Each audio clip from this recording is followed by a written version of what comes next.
I bought a hidden lakefront sanctuary to save my struggling marriage. But when my realtor sent me a live video of an unauthorized luxury party on my private deck, I saw my own mother and sister popping my expensive champagne. I sent the footage to my husband demanding he call the police. Instead, a second video showed my husband walking out of the master bedroom to kiss my sister right on the mouth. I did not shed a single tear. I packed my briefcase and prepared to financially ruin every single one of them. Before I continue this story, tell me where you are watching from in the comments below. Hit like and subscribe if you have ever had to become the villain to protect your own peace and sanity. This journey is not for those who forgive easily. My name is Maya. I am 35 years old and I work as a financial forensic auditor in downtown Atlanta. My job is to find the dirty secrets people hide in their bank statements. I have spent my entire adult life looking for discrepancies in other people's numbers, never realizing the greatest fraud was happening inside my own home. It was a rainy Tuesday afternoon. I was sitting in my corner office staring at a complex wire fraud case on my dual monitors when my phone buzzed across the glass desk. It was a message from Keisha. Keisha is not just my closest friend, she is the luxury real estate agent who helped me quietly purchase a breathtaking cabin on Lake Lanier 2 weeks ago. I bought the property through a blind corporate entity to keep it entirely off the public radar. It was meant to be a grand sweeping surprise for my husband Jamal for our upcoming 5th wedding anniversary. I wanted to give him a place where we could finally disconnect from his constant financial insecurities and my grueling 80-hour work weeks. Keisha sent a video file with a text that simply read, "You need to look at this right now." I clicked play. The screen filled with the familiar wide cedar deck of my new cabin. But it was not empty. A massive catered event was in full swing.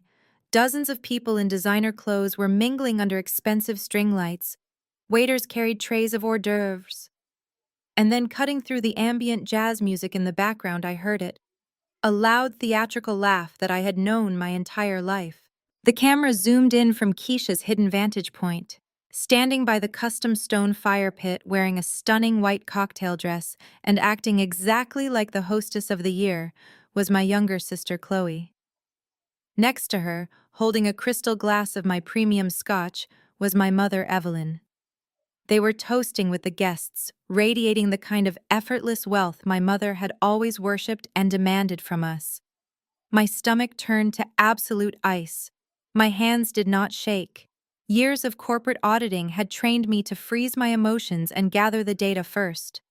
I took a screenshot of Chloe and my mother. I opened my messages and sent the photo directly to Jamal. I typed out a frantic, furious message. My family somehow broke into the anniversary property I just bought for us. I do not know how they found it. Call the police right now. I sat back in my heavy leather chair watching the read receipt turn blue. I waited for his incoming call. I waited for his outrage. I waited for him to match my anger and leap to my defense. But the screen remained perfectly dark. The silence stretched for 10 agonizing minutes. In that silence, all the bitter history of my family rushed into my mind. I thought about my mother Evelyn, a woman who measured a person's worth entirely by the labels on their clothes and the prestige of their zip code. She had always viewed my career in finance as unglamorous, too demanding, and far too masculine. To her, Chloe was the ultimate golden child. Chloe had married Trevor, a loud, arrogant tech investor who threw money around like confetti at every family dinner. Evelyn constantly compared Jamal to Trevor, reminding Jamal that he was just a mid-level corporate manager who could not provide the luxury lifestyle her precious Chloe enjoyed. I had bought this cabin specifically to prove Evelyn wrong, to give Jamal his dignity back, to show them we could build our own quiet empire without their validation. My phone vibrated again, breaking my train of thought. It was another message from Keisha. This time it was a link to a live stream. Keisha had parked her car at the end of the long driveway and was zooming in on the front entrance of the property. I clicked the link, my breath catching in my throat. The heavy custom oak door of the cabin swung open. The guests cheered. Stepping out onto the deck wearing the custom-ordered silk robe I had secretly purchased and left in the master bedroom closet for our anniversary was my husband. He did not look angry. He did not look like a man whose wife had just texted him about a terrifying break-in. He walked directly over to my sister Chloe. He wrapped his arms around her waist from behind, spun her around, and kissed her deeply in front of 50 cheering guests. My mother stood right beside them, clapping enthusiastically and raising her glass to the happy couple. Jamal then turned and handed a thick stack of manila folders to Trevor, who patted my husband on the back like a newly minted business partner. The oxygen left my office. The betrayal was so absolute, so structurally perfect, that it did not even register as sorrow. It registered as a profound flashing threat. They were not just sleeping together. They were celebrating their affair in a house I paid for. They were making business deals on my deck. My own mother was cheering for the destruction of my marriage. They thought they had outsmarted me. They thought because I was always the quiet, hardworking scapegoat of the family, I would simply fold, accept my humiliation, and walk away in tears. I closed my laptop. I grabbed my car keys and my tote bag. As I walked out of my office and took the elevator down to the parking garage, my mind shifted completely from the role of a loving wife to the role of a forensic auditor. The drive to the lake would take exactly 2 hours. That gave me 120 minutes to mentally audit every joint bank account, every shared credit line, and every single asset I shared with the man who had just destroyed my life. I pulled my car onto the highway, the rain lashing heavily against the windshield. I connected my phone to the dashboard screen and dialed my private banking liaison. I needed data. Jamal thought I was completely blind to his daily finances because I trusted him to manage his own accounts. But trust is not a word an auditor lives by. Trust is merely a temporary variable. As the miles disappeared beneath my tires, I requested immediate freezes on our joint savings. I asked the liaison to run a rapid check on any recent large withdrawals. What the banker told me over the speakerphone made my grip on the steering wheel turn my knuckles white. Jamal had not just been cheating on me with my sister. He had been moving thousands of dollars into a corporate account registered under Trevor's name. They were funding this lavish lifestyle, this party, and this fake venture capital facade with my hard-earned equity. Every piece of the puzzle snapped into terrifying clarity. My mother's sudden smugness at our recent family dinners, Chloe's sudden barrage of expensive designer bags she paraded all over social media, Trevor's sudden boastfulness about a massive new real estate acquisition. They were all in on it. They were eating me alive from the inside out, using my husband as the knife. By the time I took the final exit toward the lake, the rain had stopped, and my sadness had completely evaporated. It was replaced by a cold, highly calculated fury. I was not just a betrayed wife driving to catch her cheating husband. I was the chief executive of my own life arriving to evict trespassers. I was going to walk into that party, look them directly in the eye, and burn their fake kingdom down to the ground. I watched the tiny word "delivered" appear beneath the image on my screen. I gripped the edge of my glass desk, my knuckles turning white as I waited for the read receipt to register. 1 minute passed, then 2. My office, usually a sanctuary of quiet logic and predictable spreadsheets, suddenly felt like a pressure cooker. I stood up, smoothing the front of my tailored blazer, and began to pace the length of the room. My heels clicked rhythmically against the hardwood floor, acting as a metronome for the rising panic in my chest. I needed Jamal to call me immediately. I needed my husband to be the man I had spent the last 5 years convincing myself he was. I needed him to share my outrage, to demand to know how my family had discovered the property, and to dial the police without hesitation. This lake house was supposed to be our fresh start. It was an anniversary gift, meant to repair the fractures in our marriage that had been widening for months. Jamal had always struggled with my success. Being a financial forensic auditor meant I worked grueling 80-hour weeks dissecting corporate fraud and untangling complex money laundering schemes. It was demanding high-stakes work that paid extraordinarily well. But my paycheck had become a silent third partner in our marriage. Jamal was a mid-level project manager whose career had plateaued 3 years ago. He felt emasculated by my income, constantly complaining that my career left no room for him to be the provider. I bought the cabin under a private corporate entity specifically to give him a kingdom of his own. I had planned to hand him the keys this weekend, telling him the property was our shared sanctuary, a place where the world could not touch us. Instead, my own mother and sister had somehow invaded it. I checked my phone again. 5 minutes. Still no response. A bitter laugh escaped my throat as I thought about my mother, Evelyn. She had spent my entire life measuring my worth against an invisible rubric of high society respectability, one I was never destined to meet.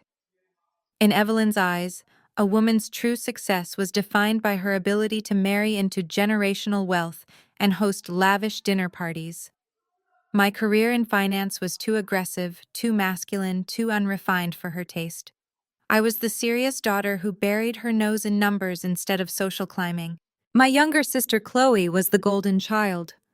Chloe had always possessed the effortless, superficial charm our mother worshipped. She dropped out of her marketing degree to become a self-proclaimed lifestyle influencer, a title funded entirely by her husband Trevor. Trevor was a loud, overconfident tech investor who loved nothing more than hearing himself speak. He threw money around with reckless abandon, constantly bragging about his latest venture capital acquisitions.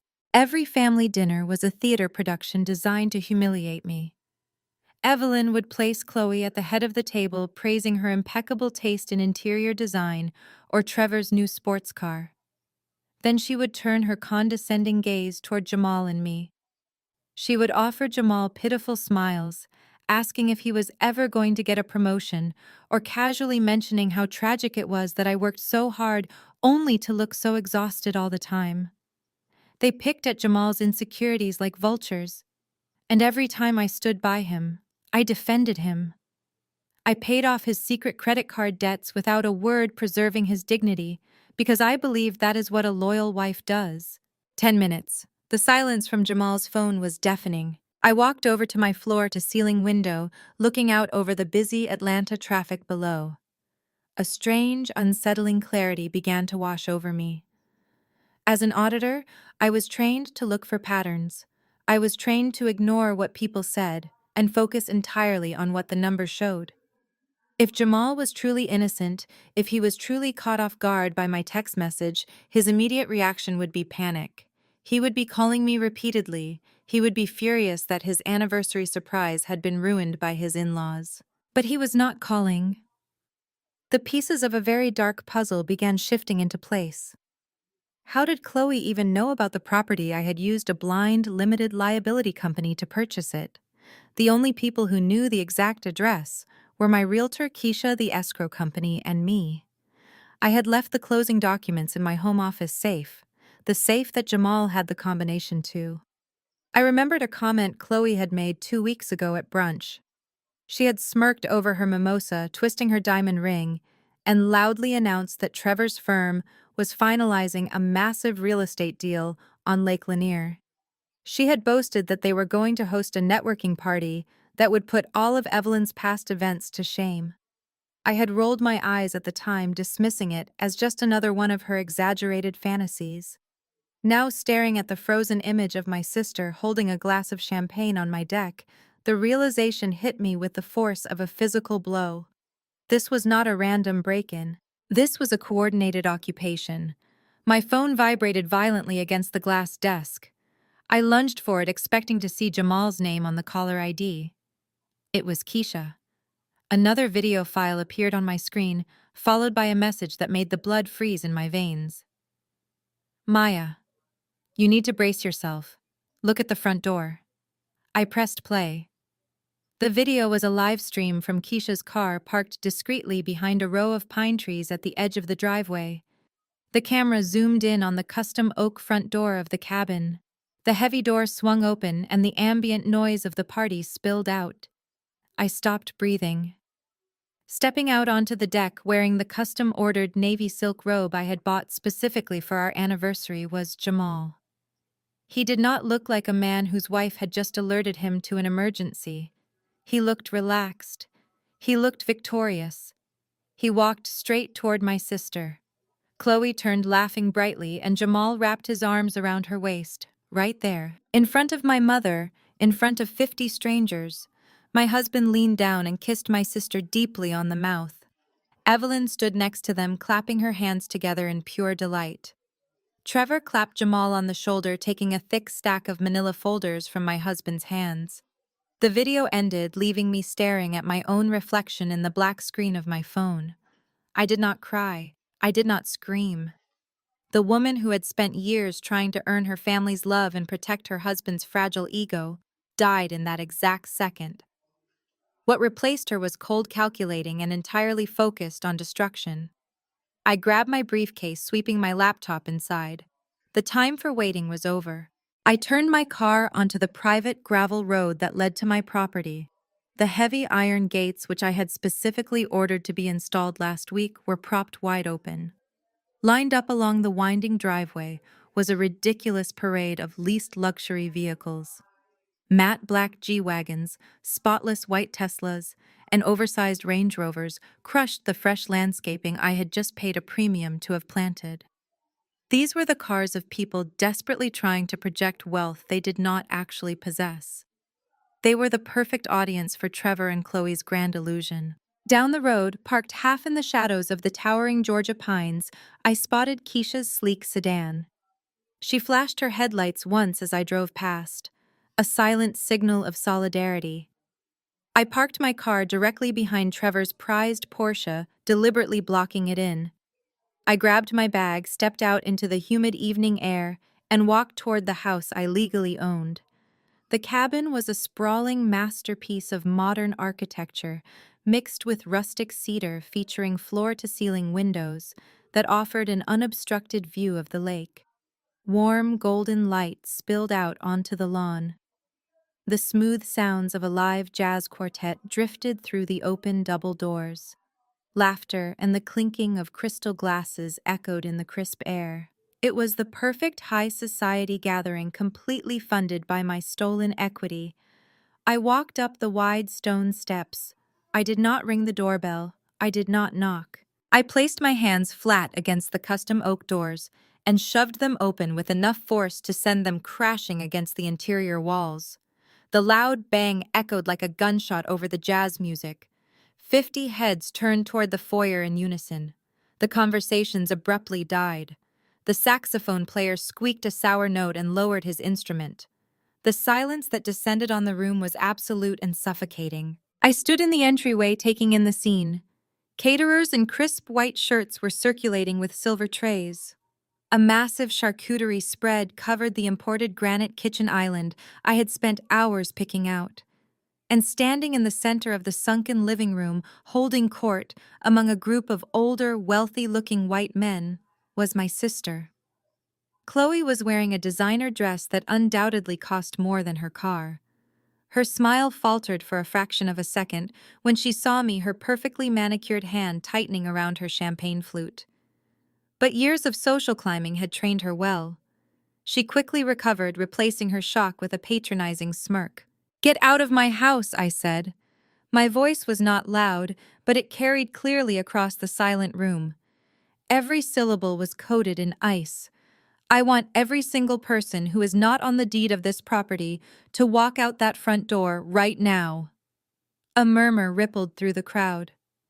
The guests exchanged confused, uncomfortable glances. Chloe let out a loud, theatrical sigh and stepped away from her group, projecting her voice so everyone could hear.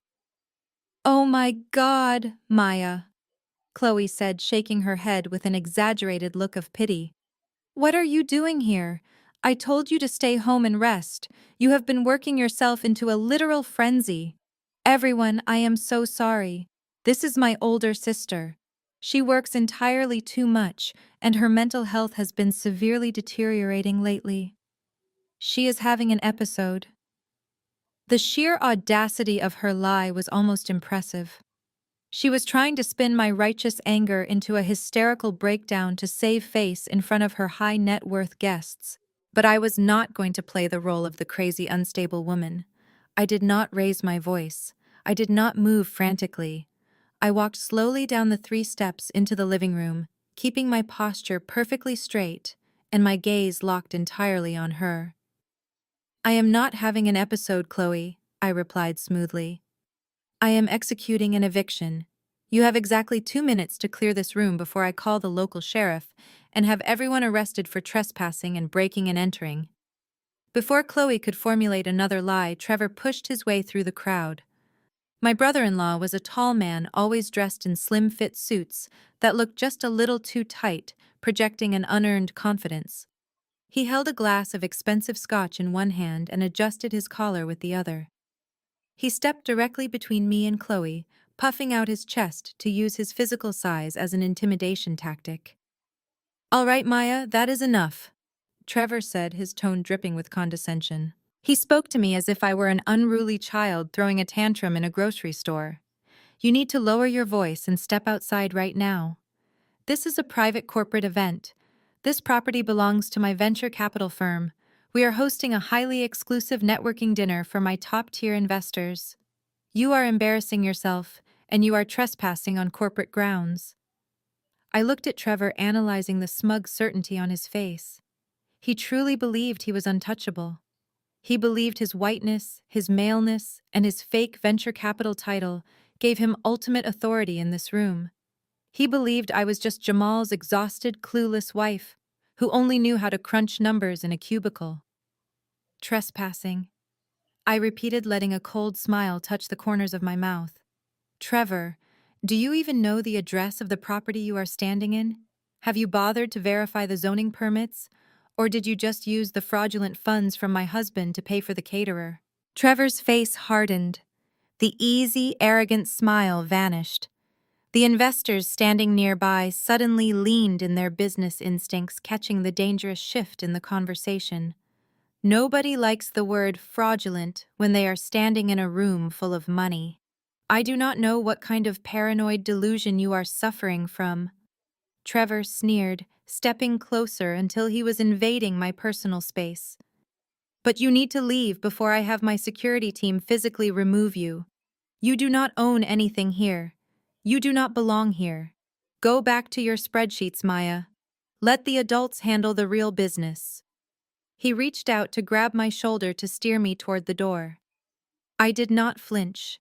I slapped his hand away with a sharp, resounding smack that echoed across the quiet room. "Do not ever touch me," I warned, my voice dropping to a dangerous whisper. "You are standing on my hardwood floors, you are breathing my air. And before this night is over, I am going to expose every single lie you used to build this pathetic little fantasy." Trevor's jaw clenched, his face flushing dark red with anger. He opened his mouth to shout an order to the two burly security guards standing by the patio doors. But before he could say a word, a sharp set of fingernails dug viciously into my upper arm from behind. "Stop this right now," a venomous voice hissed in my ear. I turned my head. It was my mother, Evelyn. She was glaring at me, her eyes wide with a mixture of panic and pure hatred. She had abandoned her friends by the fireplace and rushed over to intercept the disaster. She pulled hard on my arm, trying to drag me out of the center of the room and back toward the hallway, desperate to keep the ugly truth hidden from the wealthy guests she so desperately wanted to impress. My mother dragged me into the dimly lit hallway, her fingers digging so deeply into my skin I was sure there would be bruises tomorrow. Once we were out of the immediate line of sight of Trevor's wealthy investors, she let go of me and smoothed the front of her expensive silk dress. Her face was twisted with a level of disgust I had not seen since the day I told her I was choosing a career in finance over a traditional marriage. "Maya, have you completely lost your mind?" she hissed, keeping her voice low, but laced with absolute poison. "Stop embarrassing this family in front of white money. Do you have any idea how important these people are? Trevor and Chloe have spent months planning this networking event. They are building a legacy, and here you are acting like a jealous, unhinged woman." I stared at the woman who had given birth to me, feeling a sickening knot form in my stomach. She was actively protecting the people who had stolen my money. Jealous. I repeated, my voice steady. "Evelyn, did you happen to ask your golden child how she afforded to rent this property? Did you ask Trevor where the capital for his brilliant new venture came from? Because I can assure you it came straight out of the equity of my primary residence." Evelyn rolled her eyes, crossing her arms defensively. "Stop being so dramatic. Jamal is a smart man. He finally woke up and realized he needed to invest in real estate instead of watching you hoard all the money. You have always been so bitter, Maya. You work yourself to the bone analyzing spreadsheets, and for what? You have no grace. You have no femininity. You drove your husband away with your masculine energy, and now you are trying to ruin your sister's success because she knows how to build a man up. Her words were meant to break me. For 35 years, Evelyn had used that exact psychological weapon to keep me in my place. But tonight, her words just sounded pathetic. I reached into my designer bag and pulled out my phone, opening the digital folder that contained the legally binding deed to the lake house. I am not ruining her success, Mother, I said, tapping the screen. I am shutting down a fraud. I own this property. I bought it 2 weeks ago through a private LLC. Chloe and Trevor are throwing a party in my house using my husband's stolen money. And you are going to stand there and watch me kick them out onto the street. Evelyn opened her mouth to argue, but the sound of a heavy wooden door clicking open at the end of the hallway cut her off. I looked past my mother's shoulder. Emerging from the master bedroom holding a fresh bottle of champagne was Jamal. He was wearing the custom-ordered navy silk robe I had purchased as his anniversary gift. The monogram I had meticulously picked out was resting right over his heart. He stopped in his tracks when he saw me standing in the hallway. For a brief, agonizing second, I waited for the guilt to wash over his face. I waited for the panic of a man who had just been caught betraying his vows. But Jamal did not look guilty. He looked annoyed. He walked slowly down the hallway, adjusting the belt of the robe. Chloe suddenly appeared behind me, slipping past my shoulder to run to Jamal's side. She wrapped her arm around his waist, resting her head on his shoulder like a devoted wife. Jamal looked at me with a cold, hollow expression that sent a chill straight down my spine. I told you to make sure the gate code was changed, Chloe, Jamal said casually, not even addressing me directly. I tried, babe, Chloe pouted, tracing a circle on his chest. But the security company needed the primary account holder to authorize it, and Trevor has been too busy with the investors to call them. Jamal sighed, finally locking eyes with me. His gaze was completely devoid of the love and partnership we had shared for 5 years. He looked at me like I was a stranger who had just rear-ended his car. Maya, you need to leave, Jamal said, his voice loud enough for the guests in the adjacent living room to hear. You are trespassing on Trevor's corporate property. This is a private event and you were not invited. I stared at the man I had slept next to for half a decade. I stared at the robe I had paid for draped over the shoulders of a man who was openly embracing my sister. Jamal, I said, my voice dropping to a deadly calm. You have exactly 30 seconds to take off my anniversary gift pack, whatever garbage you brought into my house, and walk out the front door. If you do not, I am going to have you arrested for wire fraud and forgery.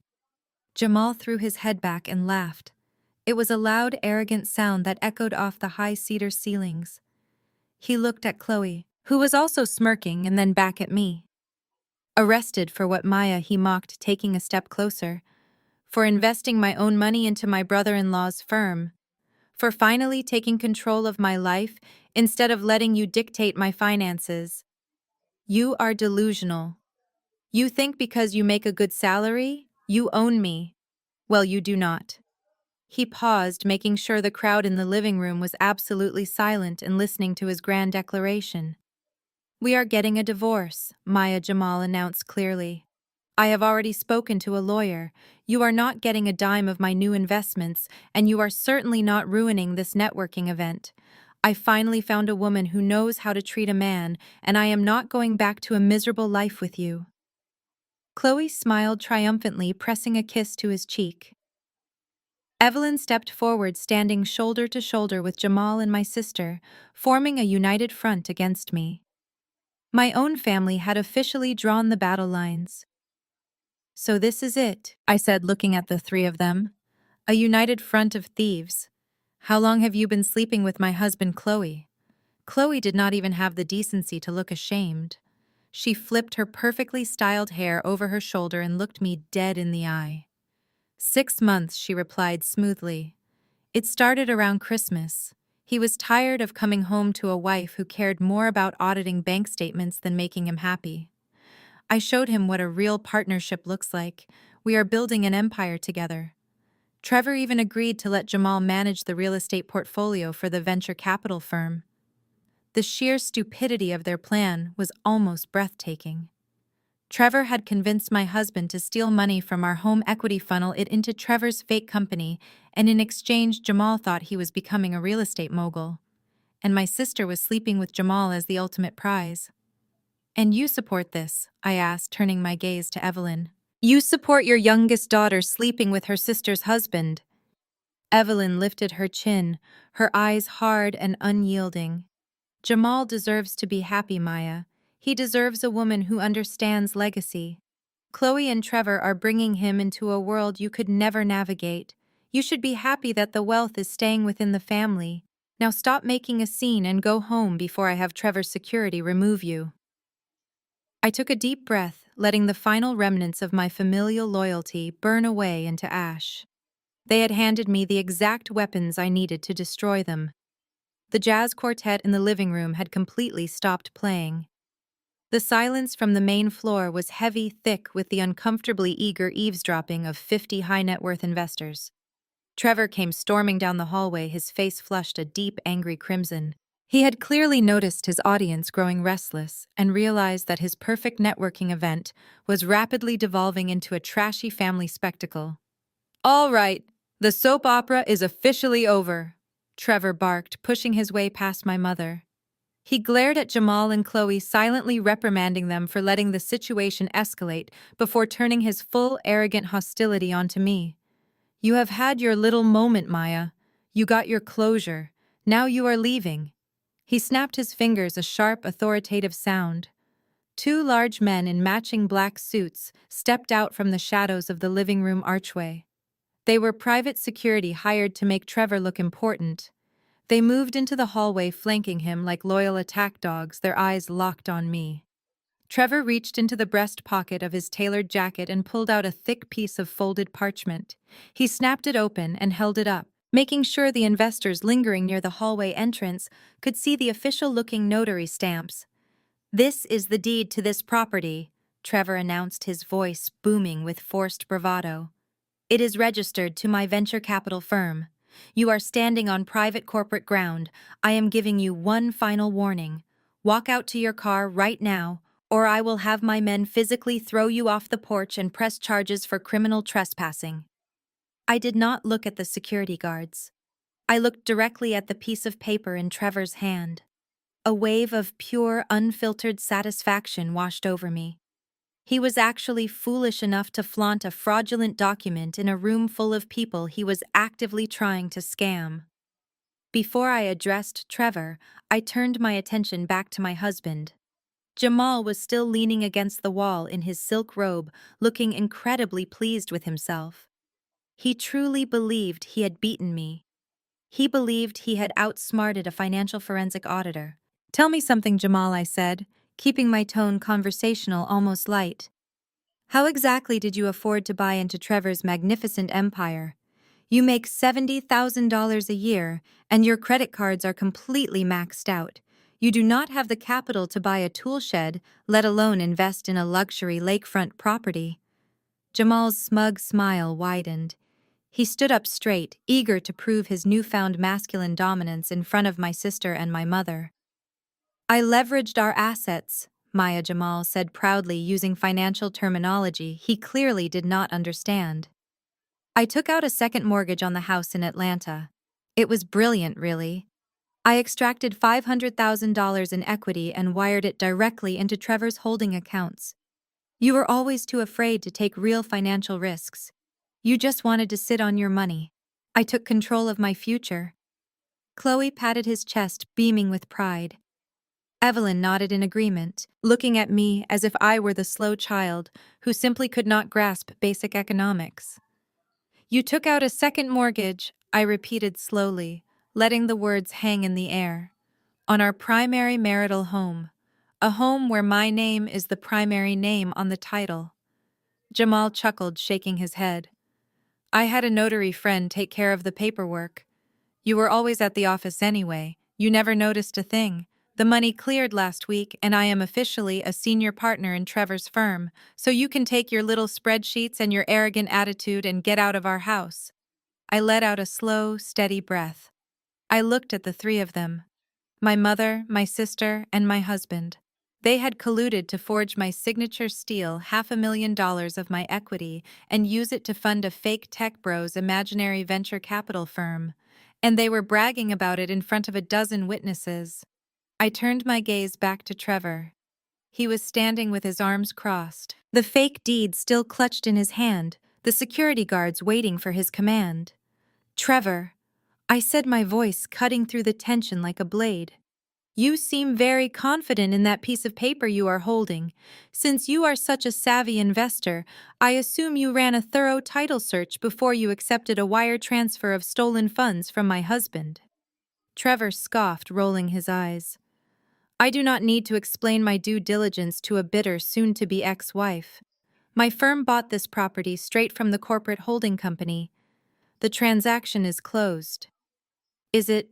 I asked, taking a single step toward him. The security guards tensed, but I ignored them. "Read the name of the holding company on that deed, Trevor. Read it out loud for your investors to hear. Let them know exactly who you are doing business with." Trevor frowned, his eyes darting toward the living room where his wealthy guests were now watching with intense, unblinking interest. He did not want to show weakness, so he held up the paper and read the bold print at the top of the page: Apex Horizon Holdings. Trevor read, his tone dripping with impatience. "A premier real estate trust. Now are we done here?" I smiled. It was not a pleasant smile. It was the smile of an executioner pulling the lever. I reached into my Louis Vuitton bag. I bypassed my phone and my laptop, my fingers closing around a heavy set of brass keys. I pulled them out and tossed them onto the antique console table in the hallway. They landed with a loud metallic clatter. Attached to the keys was a thick leather-bound corporate binder. Apex Horizon Holdings is not a premier real estate trust, Trevor. I said, my voice echoing clearly into the living room. It is a private limited liability company, and I am its sole proprietor and chief executive officer. The color instantly drained from Trevor's face. He looked down at the deed in his hand, then back at me, his mouth opening and closing without producing a single sound. "You bought a forged deed from a scammer on the internet because you are too arrogant and too stupid to hire a real estate attorney." I continued, stepping closer to him until he was forced to step back. "You do not own this property. You do not have a venture capital firm. You are a fraud, Trevor. And you just admitted to accepting $500,000 in forged, stolen funds from my husband." The silence that followed was absolute.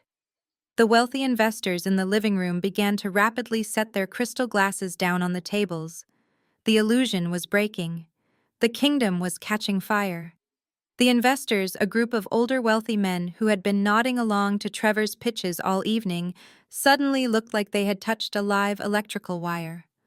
One of them, a man in a sharp gray suit, placed his crystal glass down on the console table with a hard thud. He looked directly at Trevor, his eyes narrowing with suspicion. "Is this true, Trevor?" the man asked, his voice low and dangerous. "Did you execute a $500,000 wire transfer without running a verified title search on this property?" Trevor stammered. His entire arrogant tech bro facade dissolved into a puddle of panic in front of my eyes. He tugged at his collar, his face shining with sweat. "Listen, Richard, it is a complete misunderstanding. The escrow company handled everything. I have the receipts." I did not let him breathe. "There was no escrow company," I announced to the room, making sure my voice carried to the very back of the foyer. "He wired $500,000 of my stolen home equity directly to a shell account that emptied itself 10 minutes after the transfer cleared. He handed my money to a phantom because he wanted to play real estate mogul without knowing the basic laws of acquisition." Chloe let out a high-pitched shriek. She rushed over to Trevor, grabbing his arm and shaking it. "Tell them she is lying. Trevor, show them the bank statements. Prove to them that we own this house." Trevor aggressively shook her off, his eyes darting frantically toward the front door. The reality of his complete financial incompetence was finally dawning on him. He had played a high-stakes game of Monopoly and lost everything. My mother pushed her way to the front of the crowd. Even now, with the absolute truth laid bare, Evelyn could not accept that her golden child was married to a failure. She pointed a trembling finger at me. "You set them up!" She accused, her voice cracking with desperation. "You knew they were trying to build a business, and you sabotaged them because you cannot stand to see your sister happy. I did not forge my own signature on a second mortgage." "Evelyn," I replied coldly, stepping toward her, "your son-in-law and your cheating husband did that all on their own. I am just the one holding the receipts." Jamal suddenly pushed past Chloe, his face completely pale. The smugness of his silk robe now looked entirely ridiculous. He grabbed Trevor by the shoulder, spinning him around. His voice was shaking with genuine terror. "Trevor, where is my money? You told me the investment was secure. You told me I was a senior partner in this firm." Trevor backed away, looking like a cornered animal. "I do not know. The broker sent me the paperwork. The title looked clear. You are not a senior partner." "Jamal," I said, drawing his attention back to me, "you are a mark, and more importantly, you are an accessory to federal wire fraud." Jamal swallowed hard, holding his hands up, as if trying to physically push my words away. "You cannot prove anything, Maya. The bank approved the mortgage. It is a civil matter. You cannot touch me." I let out a soft, humorless laugh. "Do you actually think you can outsmart a financial forensic auditor in her own house? The moment you submitted those forged mortgage documents, my fraud department flagged the transaction. I was notified 3 weeks ago." Jamal froze. The remaining color completely drained from his face, leaving him looking like a ghost. "You knew," he whispered. Of course I knew, I stated, my voice ringing with absolute authority. "I sat at the dinner table and watched you smile at me. I let you sign the wire transfers. I let you notarize the fake documents. I let you move the money across state lines. I let you do it all because doing so elevated your little marital theft from a domestic dispute into a federal felony." The remaining guests gasped. Several investors pulled out their cell phones, clearly dialing their own legal counsel. They were scrambling toward the door, desperate to distance themselves from Trevor's radioactive venture capital firm. They pushed past my mother, completely ignoring her attempts to apologize and offer them more champagne. Chloe began to hyperventilate. The reality of losing her wealth, her status, and her audience all at once broke her. She fell to her knees on the expensive hardwood floor, the tulle of her designer dress pooling around her. "Mom, do something," she wailed, acting like a toddler who had just dropped her ice cream, completely incapable of handling real-world consequences. Evelyn rushed to her side, dropping to the floor to hold her golden child. She looked up at me, tears of anger and humiliation streaming down her face. Her precious respectability was shattered. "Fix this, Maya. Use your money to fix this right now. Pay these people back. You are destroying this family." "This family destroyed itself," I replied, looking down at them without a single ounce of pity. "I am simply finalizing the audit." Right on cue, the heavy rhythmic flashing of red and blue lights illuminated the large lakefront windows. Sirens cut through the quiet night air, growing louder as multiple vehicles tore up the long gravel driveway. Keisha had done her job perfectly. I yanked my arm away from Evelyn with so much force that she stumbled backward, her expensive heels slipping against the polished hardwood floor. I was done being handled. I was done being hushed to protect the fragile egos of the people who were actively trying to destroy me. I reached into my Louis Vuitton bag and pulled out my phone, my thumb hovering over the digital file that contained the legally binding deed to the lake house. I was ready to shove the indisputable proof right into my mother's face and watch her precious respectability shatter into pieces. But before the screen could fully illuminate, the sharp click of a brass door handle echoed through the hallway. The heavy door to the master bedroom swung open. The jazz music had already stopped, But now the ambient murmurs of the crowd completely died. The room went dead silent. 50 pairs of eyes shifted from me to the man stepping out of the bedroom. It was Jamal. He was not dressed in the cheap off-the-rack suits he usually wore to his mid-level management job. He was wearing the custom-ordered navy silk robe I had purchased 2 months ago. It was supposed to be his 5-year anniversary gift. The gold monogram I had meticulously picked out was resting right over his heart. He held a fresh bottle of my vintage champagne in one hand and 2 crystal flutes in the other. I stood frozen, staring at him. For a fraction of a second, the devoted wife inside of me waited for him to drop the glasses.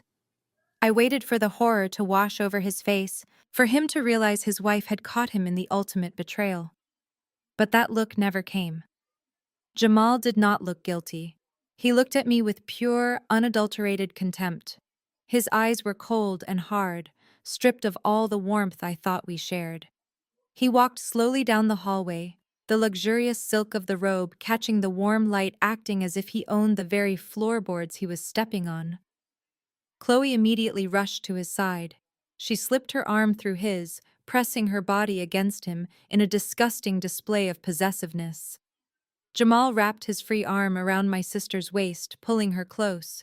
He looked me dead in the eye, making sure every single wealthy investor in the adjacent living room could hear his next words. "We are getting a divorce," Maya Jamal declared loudly, his voice echoing off the high cedar ceilings.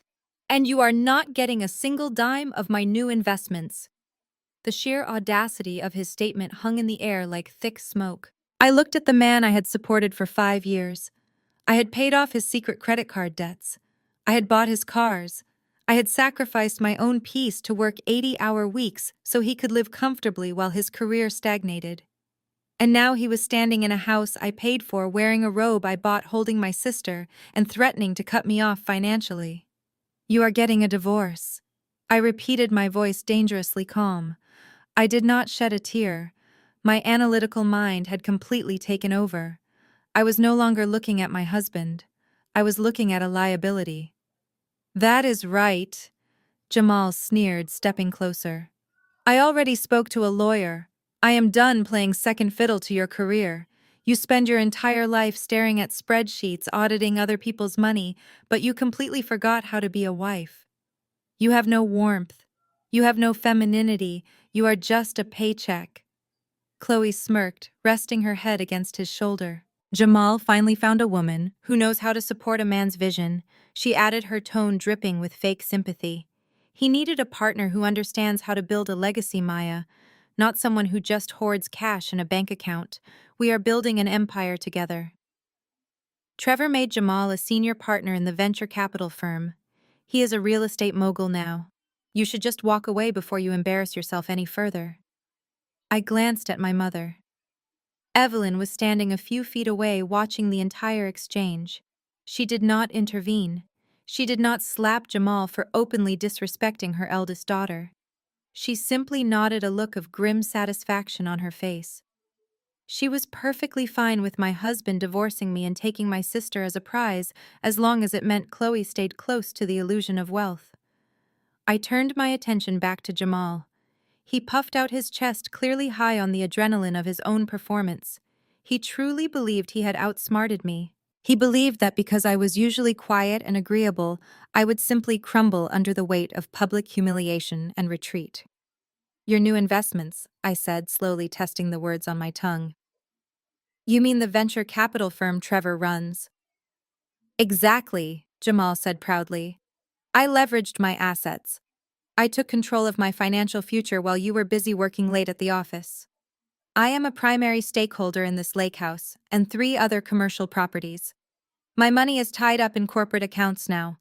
My lawyer will make sure you cannot touch it during the divorce proceedings."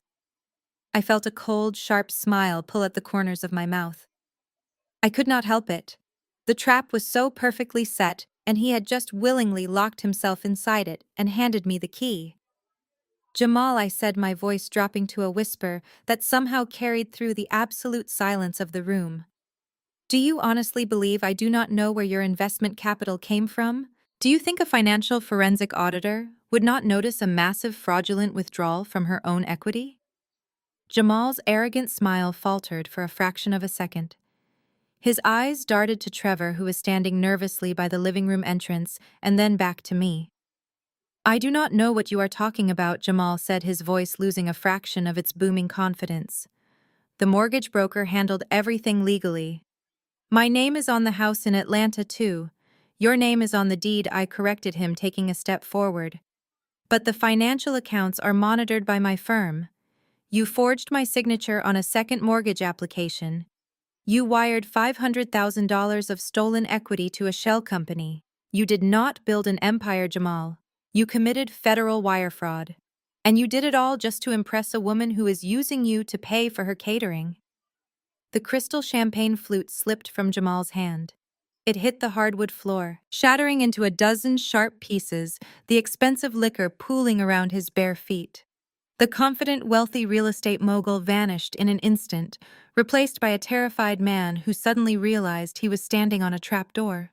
The crystal shards lay scattered across the expensive hardwood floor, the spilled champagne soaking into the wood. For a fraction of a second, raw panic flashed across Jamal's face as the reality of federal wire fraud sank in. But Jamal was a man driven entirely by his own fragile ego. When his financial dominance was shattered, his instinct was not to apologize. His instinct was to pivot, to strike at my deepest insecurities, and to regain control of the room by tearing me down in front of everyone. He stepped right over the broken glass. His posture shifted, the terror morphing into a defensive, ugly rage. He pulled Chloe closer to his side, his fingers gripping her waist tightly. "You think you have won because you tracked a bank transfer?" Jamal sneered, his voice raising so the remaining investors and caterers could hear every word. "You think money is the only thing that matters in this world. Well, you can keep your precious house, Maya. You can keep your spreadsheets and your corporate accounts, because you lost your husband a long time ago." I did not blink. I kept my gaze locked onto his, letting him dig his own grave. Jamal puffed out his chest, wearing his betrayal like a badge of honor. He looked around the room, making sure he had an audience for my execution. "Chloe and I have been together for 6 months," he announced clearly. 6 months of sneaking around right under your nose. It started at your mother's Christmas dinner. You were sitting in the dining room, hyper-focused on end-of-year tax documents for your clients, completely ignoring me. Chloe actually took the time to ask me about my day. She poured me a drink. She treated me like a man. We went up to her old bedroom while you were busy crunching numbers downstairs. The guests who had not yet fled toward the exit murmured in shock. A few of the caterers stopped cleaning and stared. Jamal was weaponizing his infidelity, trying to paint himself as the neglected, starving victim who simply took the affection he was denied. "You were never a real wife to me, Maya." Jamal continued, his words dripping with venom. "You are a machine. You come home, you open your laptop, and you audit my life, just like you audit your clients. You constantly made me feel small. You emasculated me with your paycheck. A man needs warmth. A man needs femininity and support. You gave me nothing but silent judgment and 80-hour work weeks. Why would I stay loyal to a woman who loves her career more than she loves her family?" Chloe leaned heavily against his chest, her face glowing with a sickeningly triumphant smirk. The humiliation of losing the venture capital scam was temporarily forgotten. In her twisted mind, winning a man, even my husband, was the ultimate victory over me. "He is right, Maya." Chloe chimed in, her voice coated in a sugary fake sweetness that made my stomach turn. "Jamal is a natural leader. He is a king. But you treated him like a peasant. You never let him lead the household. I actually know how to build a man up. I know how to make him feel respected." Ever since we started seeing each other, Jamal has had so much more confidence. "We are soulmates. You cannot audit passion, Maya. You cannot put a price tag on real love." She reached up and softly stroked Jamal's cheek, a deeply intimate gesture performed exclusively to break my spirit. The public humiliation was a carefully designed strategy. They wanted me to crack. They wanted me to scream, to cry, to slap them, to completely unravel in front of my mother and these wealthy strangers. They wanted to prove the narrative that I was the bitter, unhinged, cold woman who drove her husband into the arms of her younger, prettier sister. I stood completely still in the center of the foyer. The silence stretched between us, heavy and thick. I could feel the eyes of every single person in the room burning into my skin. I took a slow, deep breath, but it was not a breath of sorrow. It was a breath of absolute clarity. Jamal had just handed me the final piece of the puzzle. For 5 years, I had exhausted myself trying to shrink my success so he could feel tall. I had swallowed my pride, hidden my bonuses, and paid his debts quietly so he could pretend to be the provider. I had let my mother constantly compare me to Chloe, accepting the role of the boring, overworked scapegoat. I had believed that if I just worked a little harder, if I just bought him the right anniversary gift, he would finally love me the way I loved him. But looking at him now, standing in a silk robe bought with my money, proudly declaring his 6-month affair with my sister, the illusion completely evaporated. A king. I repeated, my voice steady and dangerously quiet. The word hung in the air, sharp and mocking. I slowly shook my head, letting a cold, humorless smile touch my lips. "You are not a king, Jamal. You are a parasite," I said, taking a deliberate step forward. The sheer force of my tone made his smug smile falter. "A king builds his own castle. He does not forge his wife's signature to steal the equity she worked 80 hours a week to earn. A king does not hide behind his brother-in-law's fake venture capital firm to pretend he has money. And a king certainly does not sleep with his wife's sister in his mother-in-law's house on Christmas Eve." Jamal's face flushed a deep, angry red. He opened his mouth to defend his wounded pride, but I did not give him the space to breathe. "You say I was not a real wife?" I continued, my voice cutting through the room like a scalpel. "Let us talk about my duties as a wife. For 5 years, I paid the mortgage you could not afford. I paid off the $30,000 in credit card debt you hid from me before our wedding. I bought the cars you drove. I funded the lifestyle that made you feel like a man.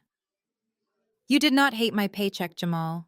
You hated the fact that my paycheck was the only reason you were not standing in an unemployment line." I turned my gaze to Chloe, who had suddenly stopped stroking his cheek.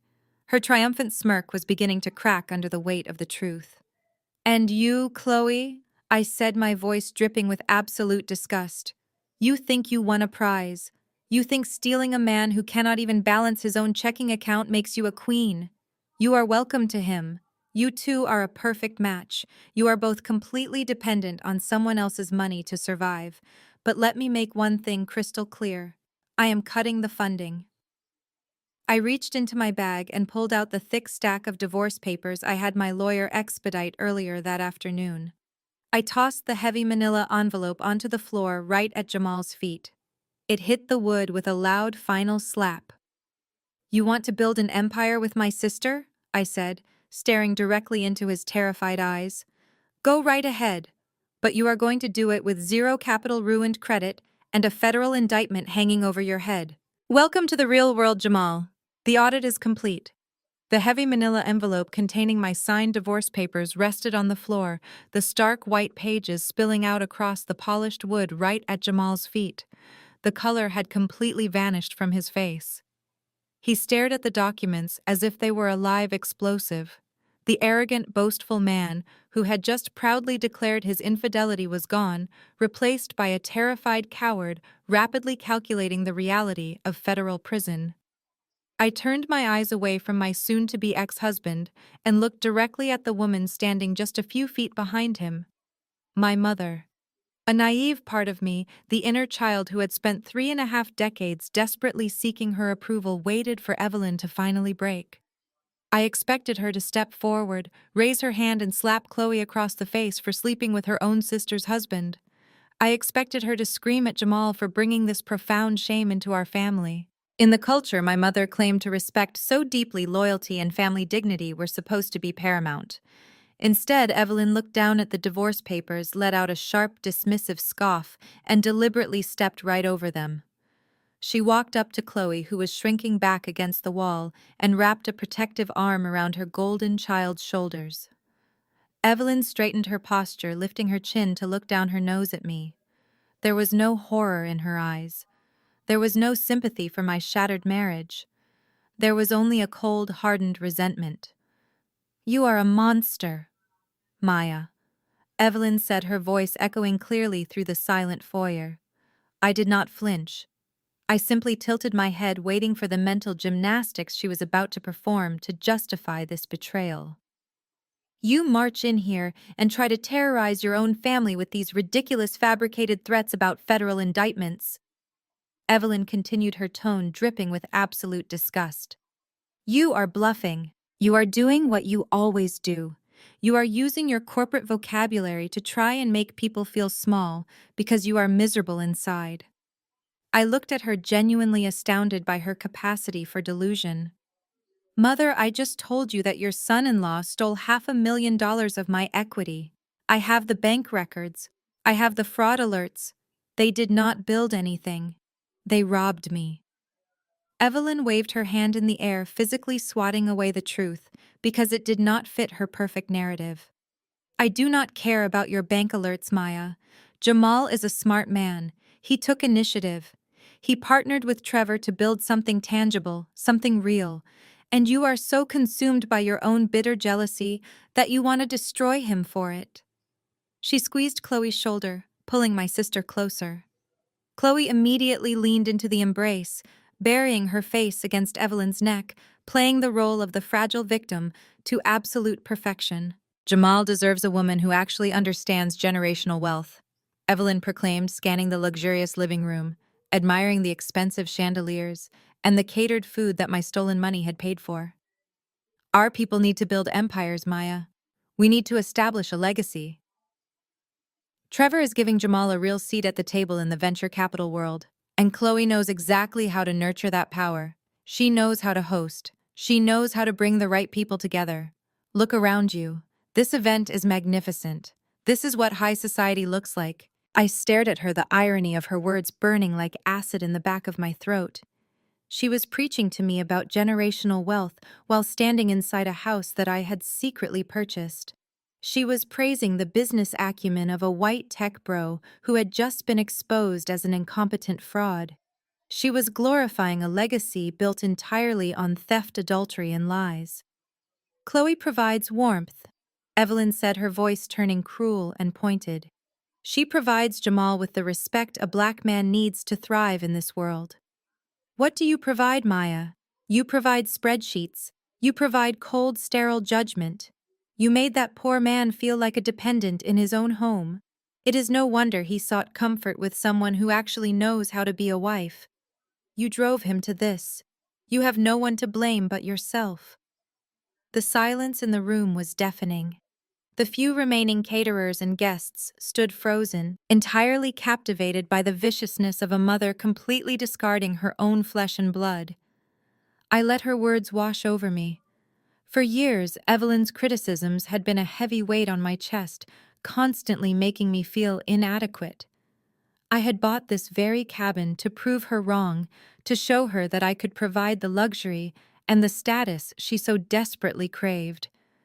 But looking at her now defending my cheating husband and my deceitful sister, that heavy weight simply vanished. It evaporated into thin air. I realized in that exact moment that Evelyn did not hate me because I was a failure. She hated me because I was the only one in the family living in reality. My independence, my salary, and my refusal to pretend were constant mirrors reflecting her own superficiality. She preferred Chloe's beautiful lies over my hard-earned truth. "You are right about one thing, Evelyn," I said, my voice incredibly calm, devoid of any anger or sorrow. "I do know how to audit. I know how to look at a ledger, identify the toxic assets, and cut them loose to save the core business." Evelyn sneered, rolling her eyes. "Listen to yourself, always speaking like a soulless corporate machine. You have no heart, Maya." I took a slow, deliberate step toward her. I looked deep into my mother's eyes, letting her see the absolute void where my daughterly affection used to be. "A heart requires a safe place to beat, Mother," I replied softly. "You never gave me one. You spent my entire life grooming Chloe to be a parasite, and you groomed me to be the host.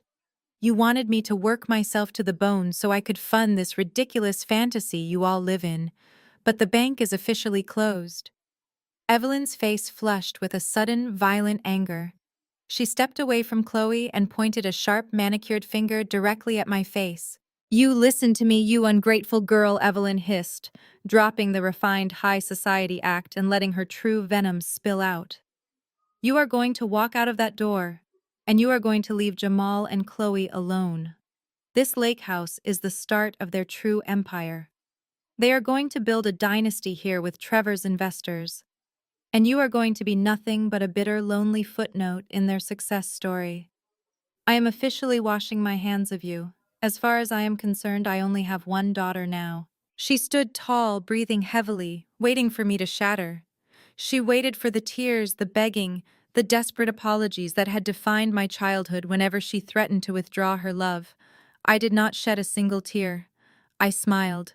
It was a terrifying, liberated smile that caused my mother to instinctively take a half step backward. A footnote, I repeated, nodding slowly. That is perfectly fine, Evelyn.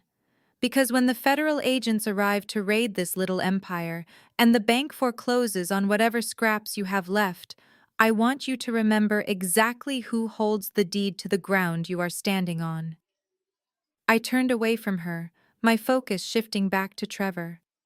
He had been quietly inching toward the front door, while my mother threw her tantrum, frantically texting on his phone, trying to orchestrate an escape before the reality of his massive financial failure trapped him in the room. I was not going to let him slip away into the night. The dominoes were falling, and I intended to guide every single one of them directly to the floor. I stepped directly into Trevor's path, completely cutting off his escape route to the front door. He froze, his hand still hovering over his cell phone, the panic radiating off him in waves, and walked slowly toward Jamal. The remaining guests in the room held their breath, watching the confrontation unfold, like a slow-motion train wreck. Let us talk about the exact mechanics of your brilliant business strategy, Jamal, I said, my voice echoing clearly in the silent room. You stand here bragging about building an empire. You claim you are a real estate mogul now. But I know your finances better than you do. I know your primary checking account has less than $2,000 in it. I know your personal credit score is sitting at a dismal 580. I know your two major credit cards are completely maxed out because you have been secretly buying Chloe designer handbags to keep her entertained. So tell me, Jamal, how exactly does a man who cannot even secure a modest car loan suddenly buy his way into a luxury commercial real estate portfolio? For a moment, Jamal looked trapped. The stark reality of his financial incompetence was laid bare in front of the wealthy investors he had spent the entire evening trying to impress. But his arrogance was a sickness, a deep-rooted disease that blinded him to basic logic. Instead of remaining silent, his bruised ego demanded that he prove he was the smartest person in the room. He kicked the divorce papers out of his way and stood tall, a smug, sickening grin spreading across his face. You think you are the only one who understands leverage? Maya Jamal scoffed, puffing out his chest. You always treated me like I was financially illiterate just because I did not spend my life staring at spreadsheets. But I outplayed you. I knew you would never agree to liquidate your assets to support my vision. So I did what any smart investor would do. I bypassed you entirely. He looked around the room, bathing in the attention of the crowd, completely oblivious to the fact that he was publicly confessing to a crime. I took out a massive second mortgage on the house in Atlanta. Jamal revealed, his voice filled with triumph. I found a private lender who was willing to fast-track the approval process. I hired a private notary who did not ask too many questions. I signed your name on the dotted line, Maya. It was remarkably easy. You were so busy working late at the office, so consumed by your precious career, you never even noticed the appraisal happened. Chloe laughed, a high-pitched grating sound that echoed her absolute lack of morality. She clung to his arm, looking at him as if he had just conquered a country instead of robbing his own wife.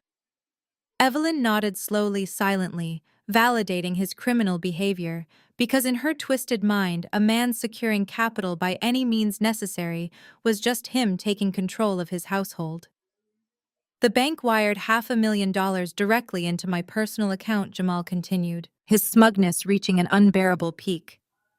And I immediately transferred every single penny into Trevor's corporate holding fund to purchase this lake house. The transaction is complete. The money is gone, Maya. It is tied up in a legally binding corporate structure that you have absolutely no access to. He took a step closer to me, lowering his voice into a mocking, vicious whisper. You handed me those divorce papers thinking you were going to leave me with nothing. Jamal sneered. But you are the one who is finished. That second mortgage is tied directly to the primary deed of the Atlanta house. Your name is the primary name on that deed. You are officially drowning in $500,000 of toxic debt, and I am walking away entirely clean with my new investments. You paid for my freedom, Maya. He leaned back, crossing his arms over the silk robe I had purchased for him, and let out a loud, victorious laugh. He actually believed he had won. He believed he had executed the perfect financial crime, leaving me holding the bag while he walked into the sunset with my sister and my money. I stood perfectly still, looking at his triumphant face, listening to the echoes of his laughter. The sheer stupidity of his plan was almost beautiful. He had just admitted to forgery, identity theft, and wire fraud in front of 50 witnesses, all to protect his fragile masculinity. I did not cry. I did not fall to my knees. I did not scream or throw my hands up in despair. I smiled. It was not a polite smile. It was a wide, genuine, terrifying smile that reached all the way to my eyes. It was the smile of a predator watching its prey willingly walk into a steel trap and lock the door from the inside. My smile instantly killed the laughter in the room. Jamal's smug expression faltered, replaced by a flicker of deep, unsettling confusion.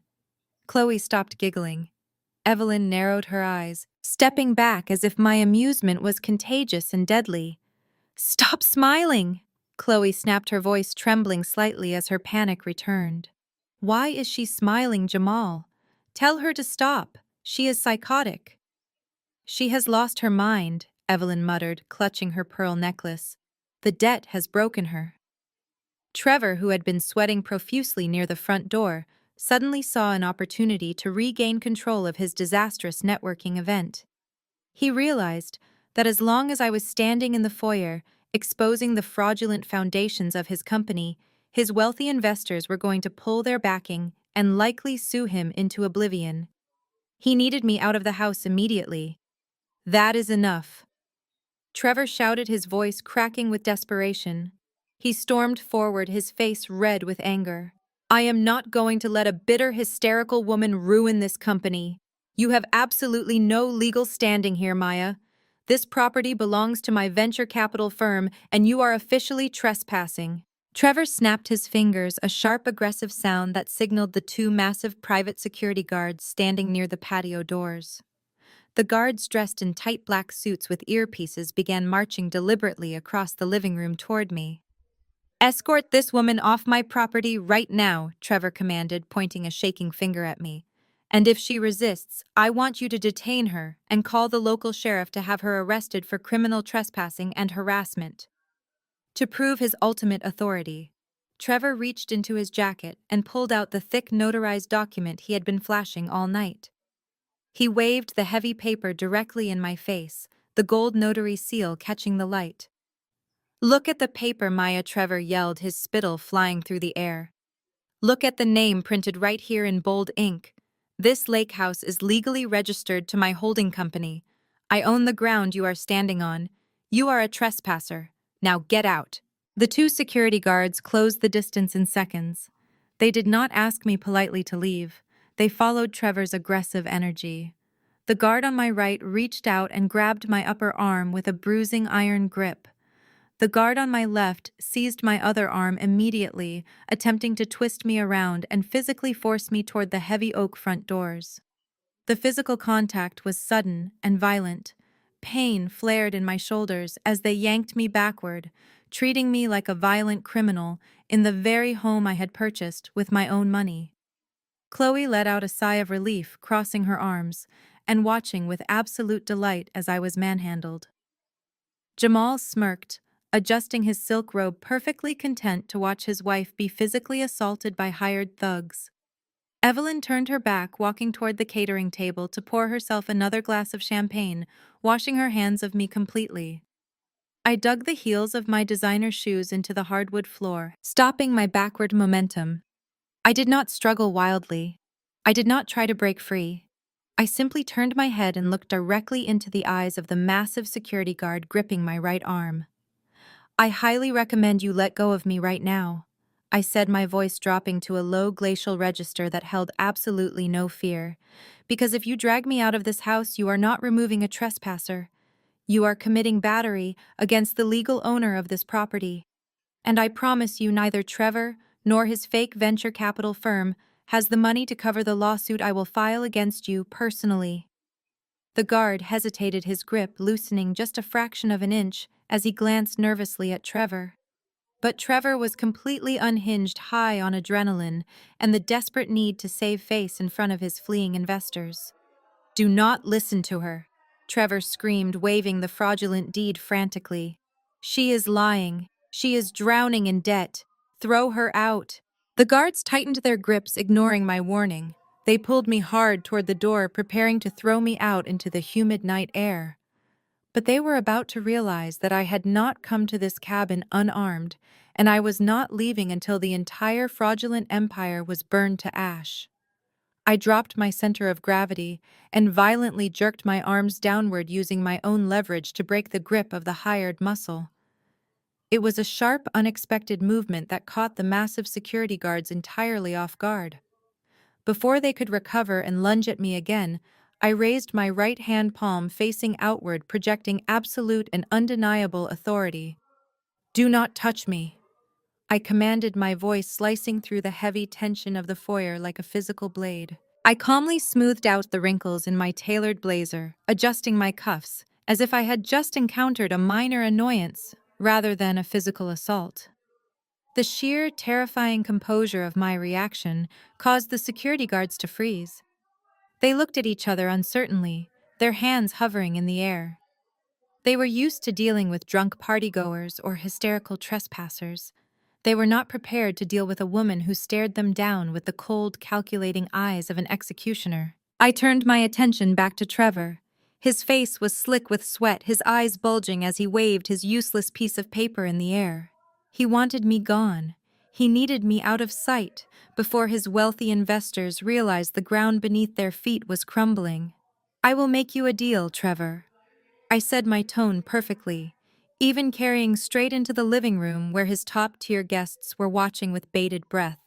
"I will turn around and walk out those custom oak doors right now. I will not put up a physical fight. I will leave you and your prestigious networking event in peace." Trevor narrowed his eyes, deeply suspicious, but desperate to take the bait. Behind him, Chloe peeked out from behind Jamal, her face twisted in a mocking, triumphant sneer. She thought I was finally surrendering, but I continued, holding up a single finger to stop the celebration before it could begin. "Before I leave, I want you to read that notarized deed you are holding so tightly.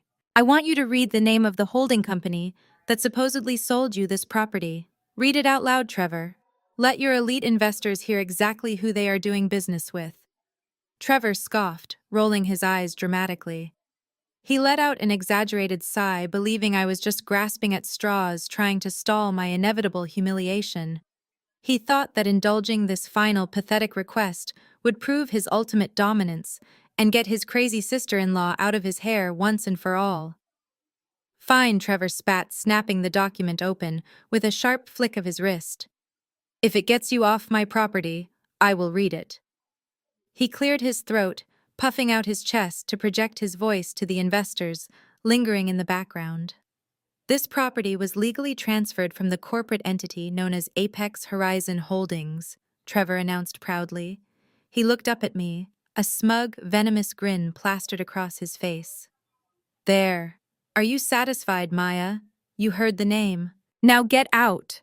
I did not move toward the door. I did not drop my gaze. Instead, I let out a soft, dark chuckle that completely shattered the triumphant atmosphere Trevor was trying to cultivate. Apex Horizon Holdings. I repeated slowly, letting the syllables bounce off the high cedar ceilings. A very impressive sounding corporation. It sounds wealthy. It sounds legitimate. It sounds exactly like the kind of premier real estate trust a brilliant venture capitalist would do business with. I slowly reached my hand into my designer tote bag. The security guards tensed, ready to grab me if I pulled out a weapon, but I ignored them. I bypassed my phone and my wallet. My fingers closed around a heavy ring of metal. I pulled out the master keys to the cabin, the heavy brass set the real estate agent had handed directly to me 2 weeks ago. I tossed them casually through the air. They landed on the imported granite kitchen island with a sharp, heavy clatter that made several people jump. Next, I reached back into the bag and pulled out a thick, leather-bound corporate binder. The cover was embossed with shining gold lettering. I held it up high for the entire room to see, making sure the investors in the back had a clear view of the legal seals stamped on the front. Apex Horizon Holdings is a private limited liability company, I informed the room, my voice ringing with the clarity of a death bell.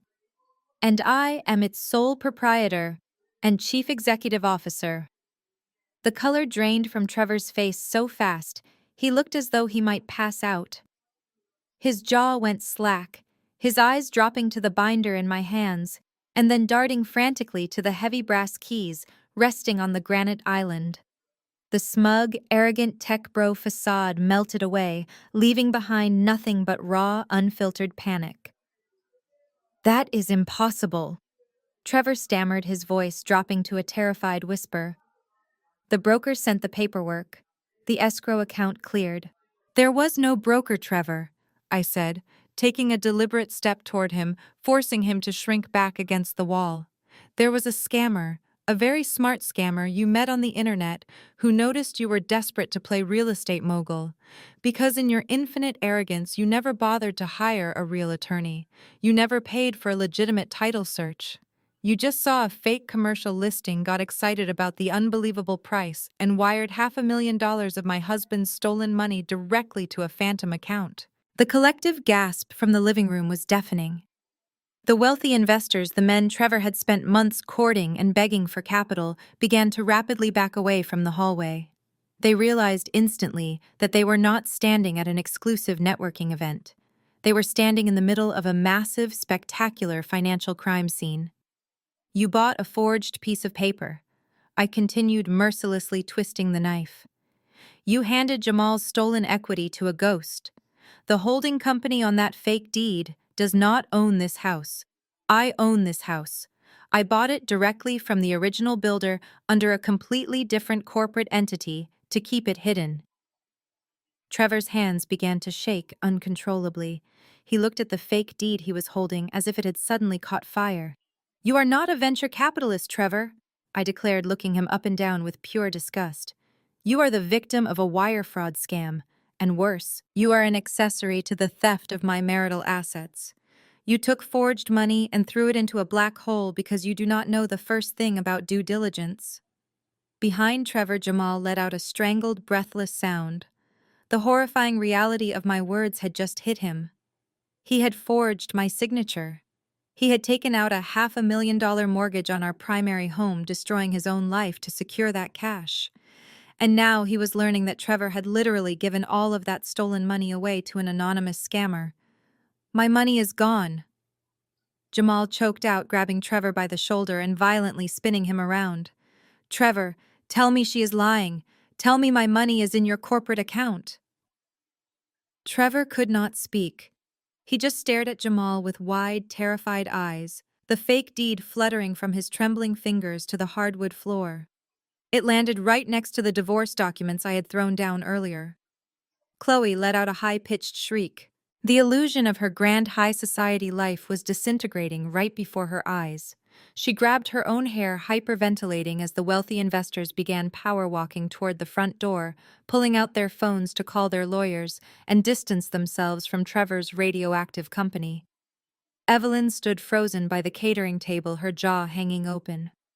Her golden child was married to a spectacular idiot, and the man she had praised for his business acumen had just thrown away $500,000 of stolen money. I looked at the three of them, entirely destroyed by their own greed and incompetence. The storm had finally broken, and I was the only one standing on solid ground. The murmur in the living room rapidly escalated into a loud, chaotic wave of panic and disgust. The wealthy investors Trevor had spent months trying to impress were no longer looking at him as a brilliant venture capitalist.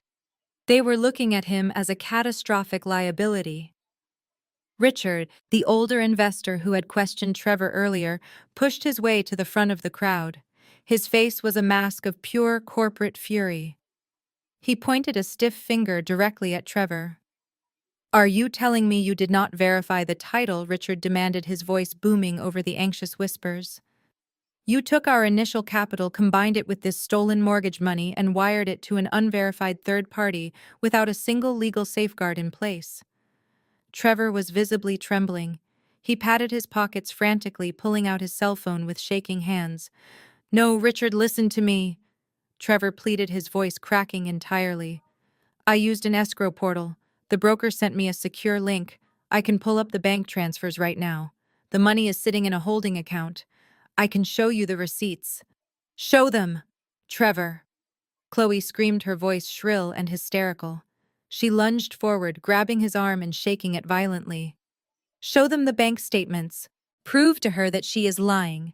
Prove to them that you own this house so we can throw her out." I did not interrupt. I stood back and watched the magnificent collapse of their delusion. I actually gestured toward his phone, offering him the floor. "Please, Trevor," I said, my voice dripping with icy encouragement. "Show everyone the secure escrow portal. Let us all see the brilliant financial infrastructure of your venture capital firm." Trevor frantically tapped the screen of his phone, his thumbs swiping wildly as he tried to open his email and access the financial links he had trusted. His breathing became shallow and erratic. He tapped the screen harder, bringing the phone closer to his face, as if the proximity would magically change what he was seeing. "The website is down," Trevor whispered, the realization hitting him like a physical blow. "The error code says the domain no longer exists." "Of course it does not exist," I replied, stepping forward and commanding the attention of the entire room. "Let me explain to you exactly how a fake escrow scam works, Trevor, since you clearly skipped basic business ethics to play dress-up. You found a commercial listing online that looked incredibly lucrative. You reached out. A man on the other end, using a fake name and a burner phone, sent you a beautifully formatted digital prospectus. He told you he needed a direct wire transfer to a secure escrow account to bypass the usual corporate red tape and secure the deal instantly." Trevor stared at me, his eyes wide with horror, silently confirming every single step I was outlining. "A real venture capitalist," I continued, my tone sharp and punishing, "would spend $500 to hire a local real estate attorney to run a title search. That search would have shown that Apex Horizon Holdings is a private entity owned by me, and the property is absolutely not for sale. But you did not do that. You let your ego drive. You wired $500,000 to a routing number that bounced through 3 different overseas shell accounts before vanishing completely. The email addresses are dead, the phone numbers are disconnected, and the money you stole from my husband is gone forever." Richard let out a loud, disgusted scoff. He turned to the other investors, shaking his head. "We are pulling out," Richard announced with absolute finality. "Every single cent of our backing is withdrawn as of this second. Trevor, expect to hear from our legal team by tomorrow morning. We are going to sue you for gross negligence and fraud to recover whatever assets you have left." The investors did not wait for an apology. They turned in unison and began marching toward the heavy oak doors, eager to put as much distance between themselves and Trevor as legally possible. "No, wait," Trevor begged, stumbling after them, his arms outstretched. "Richard, please, I can fix this. I can secure another loan." The heavy doors slammed shut behind the last investor, cutting off his pathetic pleas. Trevor collapsed against the wall, sliding down until he was sitting on the floor, burying his face in his hands. His fake venture capital firm was dead. His reputation was ruined. He was facing total financial ruin and massive lawsuits. Chloe stood frozen in the center of the foyer. The high society life she had built her entire identity around had just evaporated into thin air. She looked at her husband sitting on the floor like a broken child, and then she turned her desperate eyes to the man she had been sleeping with. Jamal, Chloe cried out, rushing over to him. "Do something. Tell her she cannot do this. You have money. You told me you secured the future." Jamal was staring at the spot where the investors had just been standing. The reality of his missing $500,000 was finally overriding his massive ego. He looked at Trevor with pure, unadulterated hatred. But Jamal was a man incapable of taking responsibility. In his mind, he was still a victim of Trevor's incompetence, completely ignoring the fact that he was the original thief. Jamal stepped forward, completely ignoring Chloe's frantic grip on his arm. He pointed an accusatory finger at me, trying to salvage whatever leverage he thought he still possessed. "You think this ruins me, Maya?" Jamal demanded, his chest heaving with desperate anger. "It does not. My money is traceable. The bank approved the second mortgage on the Atlanta house. It is a verified federally backed loan. The money is safe in the banking system, and I will just have the fraud department reverse the wire transfer. You can take your little lake house, but my investment capital is protected by the bank." I looked at my husband, genuinely marveling at the depths of his ignorance. He actually believed he could steal from me, lose the money in a scam, and then ask the bank to kindly refund his stolen loot. I slowly shook my head. I reached down and picked up the divorce papers Jamal had kicked aside earlier. I held the thick manila envelope in my hands, feeling the weight of the final blow I was about to deliver. "You really do not understand who you married, Jamal," I said softly, the quietness of my voice forcing everyone in the room to lean in. "You spent 5 years living with a financial forensic auditor, and you never bothered to learn how my world operates." I took 2 slow steps toward him, until we were standing only a few feet apart. "Let me tell you what actually happened 3 weeks ago," I said, my eyes locking onto his. "I was sitting at my desk when my private banking liaison called me on my direct secure line. She called me because an application for a $500,000 second mortgage had been submitted against the primary deed of our home, a deed where I am the primary title holder." Jamal swallowed hard, his throat clicking audibly in the silent room. Because of my security clearances and the fraud alerts I naturally keep on my own accounts, the automated system flagged the application immediately, I explained, enjoying the absolute terror blooming in his eyes. "The bank sent me a digital copy of the paperwork." I opened the file. And right there on the signature line, I saw my own name, perfectly forged. Chloe gasped, taking a step away from Jamal as if he were suddenly radioactive. Even Evelyn, who had been fiercely defending him just minutes ago, covered her mouth with her hand. "I knew you were stealing from me, Jamal," I continued, my voice unwavering. "The bank asked me if I wanted to freeze the application and file a local police report for domestic financial abuse. But I knew that if I did that, you would just cry and beg for forgiveness. You would claim it was a mistake. You would promise to go to therapy, and my mother would tell me to forgive you to save the marriage. I was not going to let you get away with a slap on the wrist." Jamal began to shake. His arrogant posture completely collapsed. He backed away from me, his eyes wide with a horrifying realization.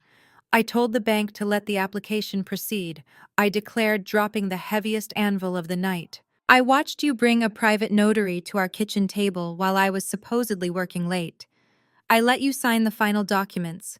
I let the funds clear into your personal account. And yesterday, I let you initiate a wire transfer across state lines to Trevor's fake holding company." "Why?" Jamal choked out, his voice a pathetic, high-pitched whisper. "Why would you let me do that?" "Because forging a signature on a local bank document is a standard felony," I replied, my smile returning colder and sharper than before. But willfully transmitting forged funds across state lines using the federal banking system constitutes federal wire fraud. The words hung in the air, heavy and inescapable. You did not just steal from your wife, Jamal. You committed identity theft, bank fraud, and federal wire fraud. By letting the wire transfer clear, I secured absolute, undeniable proof of your crimes under federal jurisdiction. The FBI does not care about your fragile ego. They do not care that you wanted to feel like a big man in front of my sister.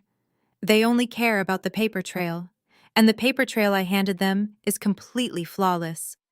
Jamal's knees buckled. He did not fall completely to the floor, but he slumped heavily against the hallway wall, the luxurious silk anniversary robe suddenly looking like a prison uniform. He was breathing in short, panicked gasps, completely unable to process the absolute destruction of his life. The heavy silence in the foyer was suddenly shattered by the piercing wail of sirens. The sound cut through the humid night air, echoing off the surface of the lake and bouncing against the high cedar ceilings of the cabin. A second later, the massive floor-to-ceiling windows in the living room were illuminated by the harsh, rhythmic flashing of red and blue lights. The strobing colors painted the terrified faces of my family members, casting long, erratic shadows across the imported hardwood floors. Trevor, who had been sitting on the floor in a state of absolute shock, suddenly scrambled to his feet.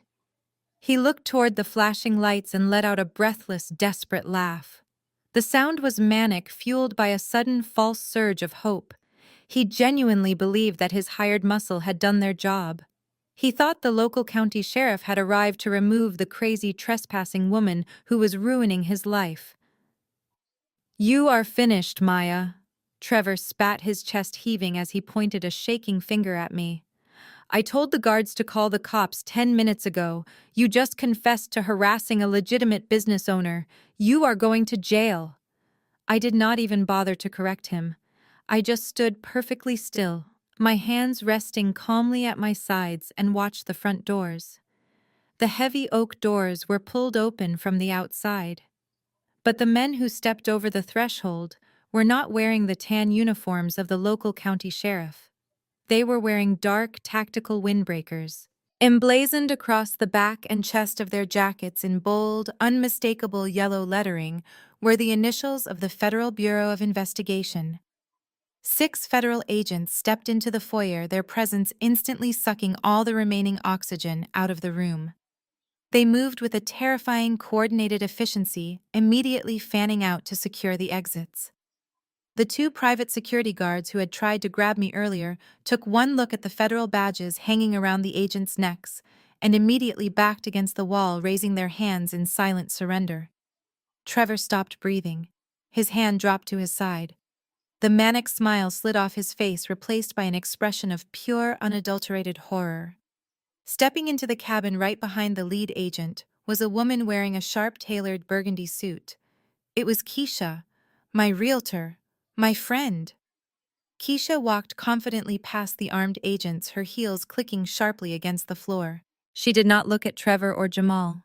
She walked straight over to me and stood by my side, presenting a united, unbreakable front. She offered me a small, approving nod before turning her sharp gaze onto the pathetic group of people cowering in my hallway. Trevor stared at Keisha, his mouth opening and closing soundlessly. He recognized her. He had met with her 3 weeks ago when he first started touring luxury properties, trying to find a venue to host his fake networking event. "What is she doing here?" Chloe demanded, her voice shrill and trembling as she recognized Keisha as well. "Jamal, what is happening?" "I am making sure the closing paperwork is properly filed," Keisha replied, her voice smooth and completely devoid of sympathy. "You see, Trevor, when you first approached my real estate agency looking for a multi-million-dollar property to buy with a newly formed, unverified limited liability company, my background check flagged your firm immediately. I noticed that your venture capital firm had 0 history, 0 filed tax returns, and 0 registered liquid assets." Keisha paused, letting her words sink in as Trevor visibly shrank against the wall. "So I called my best friend, Maya." Keisha continued, gesturing toward me. "We realized exactly what you and her husband were trying to do. We knew you were trying to funnel stolen money into a shell corporation.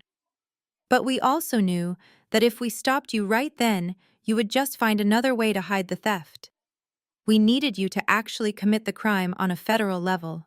I took all of your fake financial documents, all of your forged letters of intent, and I handed them directly to the Financial Crimes Division of the FBI. The lead federal agent stepped forward. He was a tall, imposing man with graying hair and a strict, no-nonsense demeanor. He pulled a folded piece of paper from his jacket pocket and looked directly at Trevor. "We have been monitoring the wire transfers you initiated over the last 48 hours," the agent stated, his voice booming with absolute authority.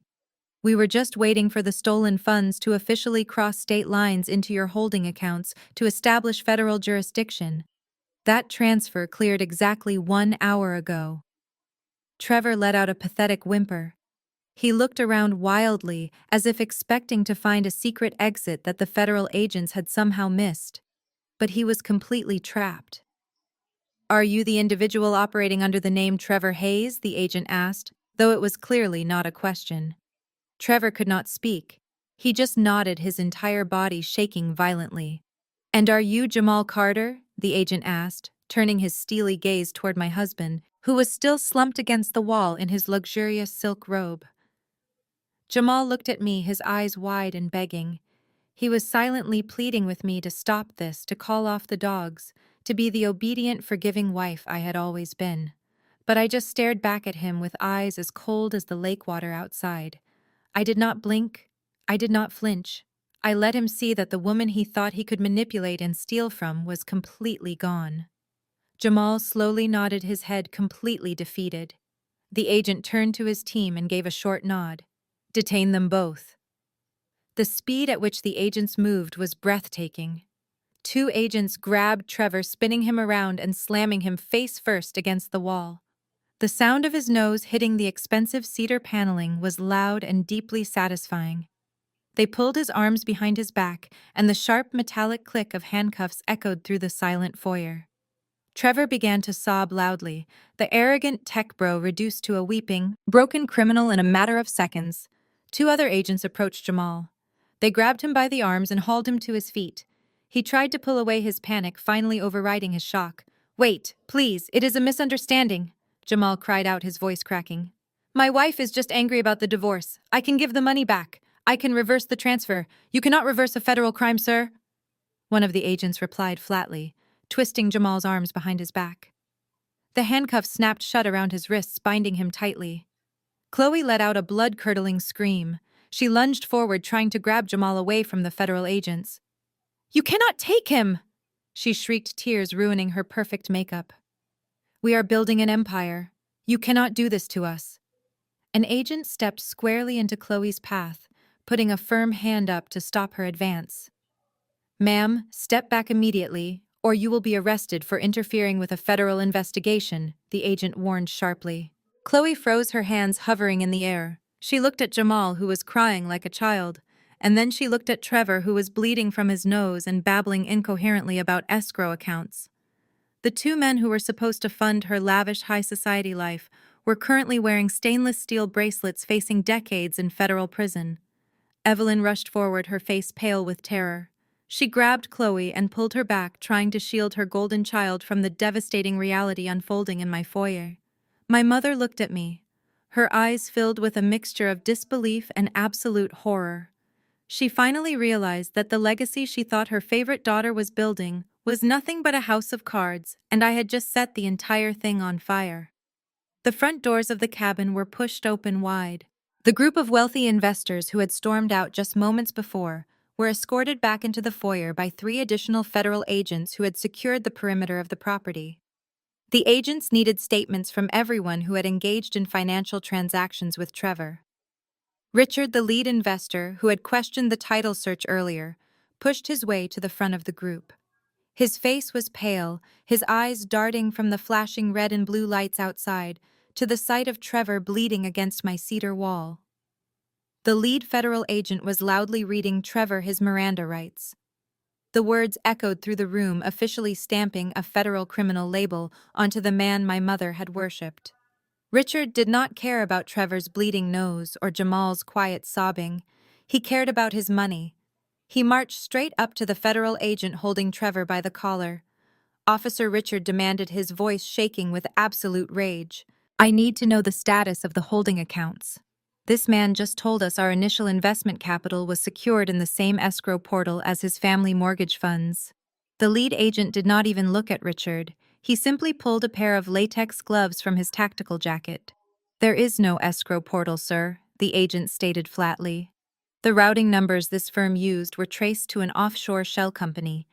Every cent wired into those accounts over the last 48 hours has been completely liquidated and scattered across international borders. The money is gone." The collective reaction of the investors was explosive. The polished high society restraint they had shown all evening completely vanished. They had been scammed.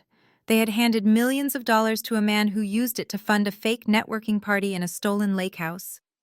Since Trevor was surrounded by federal agents and physically unreachable, the investors turned their fury toward the only other person who had spent the entire night claiming ownership of the venture capital firm. They turned toward Chloe. "You!" Richard roared, stepping directly toward my sister. "You stood in that living room and poured my champagne. You told us you were the co-founder. You told us you managed the real estate portfolio and secured this property." Chloe shrank back against the wall, her eyes wide with terror. "No, I did not mean it like that," she stammered, holding her hands up defensively. "I just hosted the parties. I do not know anything about the money. I just buy the decorations." Another investor, a tall man whose face was dark red with fury, joined Richard, completely boxing Chloe and my mother into the corner of the hallway. "You told my wife that my investment was building your empire," the man shouted, his voice echoing violently off the walls. "I am going to sue you for every single thing you own. My legal team will file the paperwork before the sun comes up. I'm going to take your cars, your jewelry, your designer clothes, and your bank accounts. You are going to be completely destitute by the time we are finished with you." The threat of losing her material wealth was the ultimate breaking point for Chloe. She could handle lying. She could handle cheating with her sister's husband. But the reality of becoming poor came crashing down on her with the weight of a concrete block. She was not a queen. She was not a real estate mogul. She was the wife of a federal criminal, and she was about to be sued into absolute poverty by some of the most powerful men in the city. Chloe's chest began to heave. She grabbed the collar of her expensive designer dress, pulling at the fabric as if it were choking her. Her perfect, smug hostess facade completely shattered. She collapsed onto the floor, her knees hitting the hardwood with a loud thud. She began to hyperventilate, gasping loudly for air, the tears completely ruining her flawless makeup. "Mom, fix it," Chloe wailed, sounding like a terrified toddler rather than a grown woman. She grabbed the hem of Evelyn's silk dress, pulling at it frantically. "Tell them I did not do it. Make them stop yelling at me. Mom, call a lawyer. Give them their money back." Evelyn stood frozen. For my entire life, my mother had been the ultimate fixer for Chloe. If Chloe failed a class, Evelyn bullied the teacher. If Chloe maxed out a credit card, Evelyn secretly paid it off. Evelyn had built her entire identity around projecting an image of untouchable respectability and protecting her golden child from any real-world consequences. But Evelyn could not fix this. She could not bully the FBI.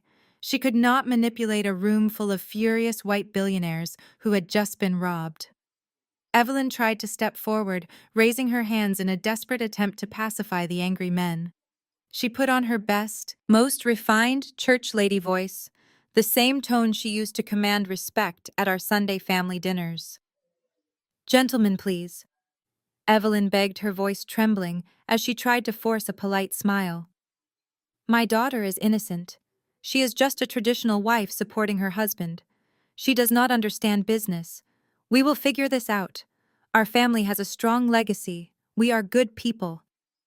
Richard let out a harsh, barking laugh that completely destroyed my mother's attempt at diplomacy.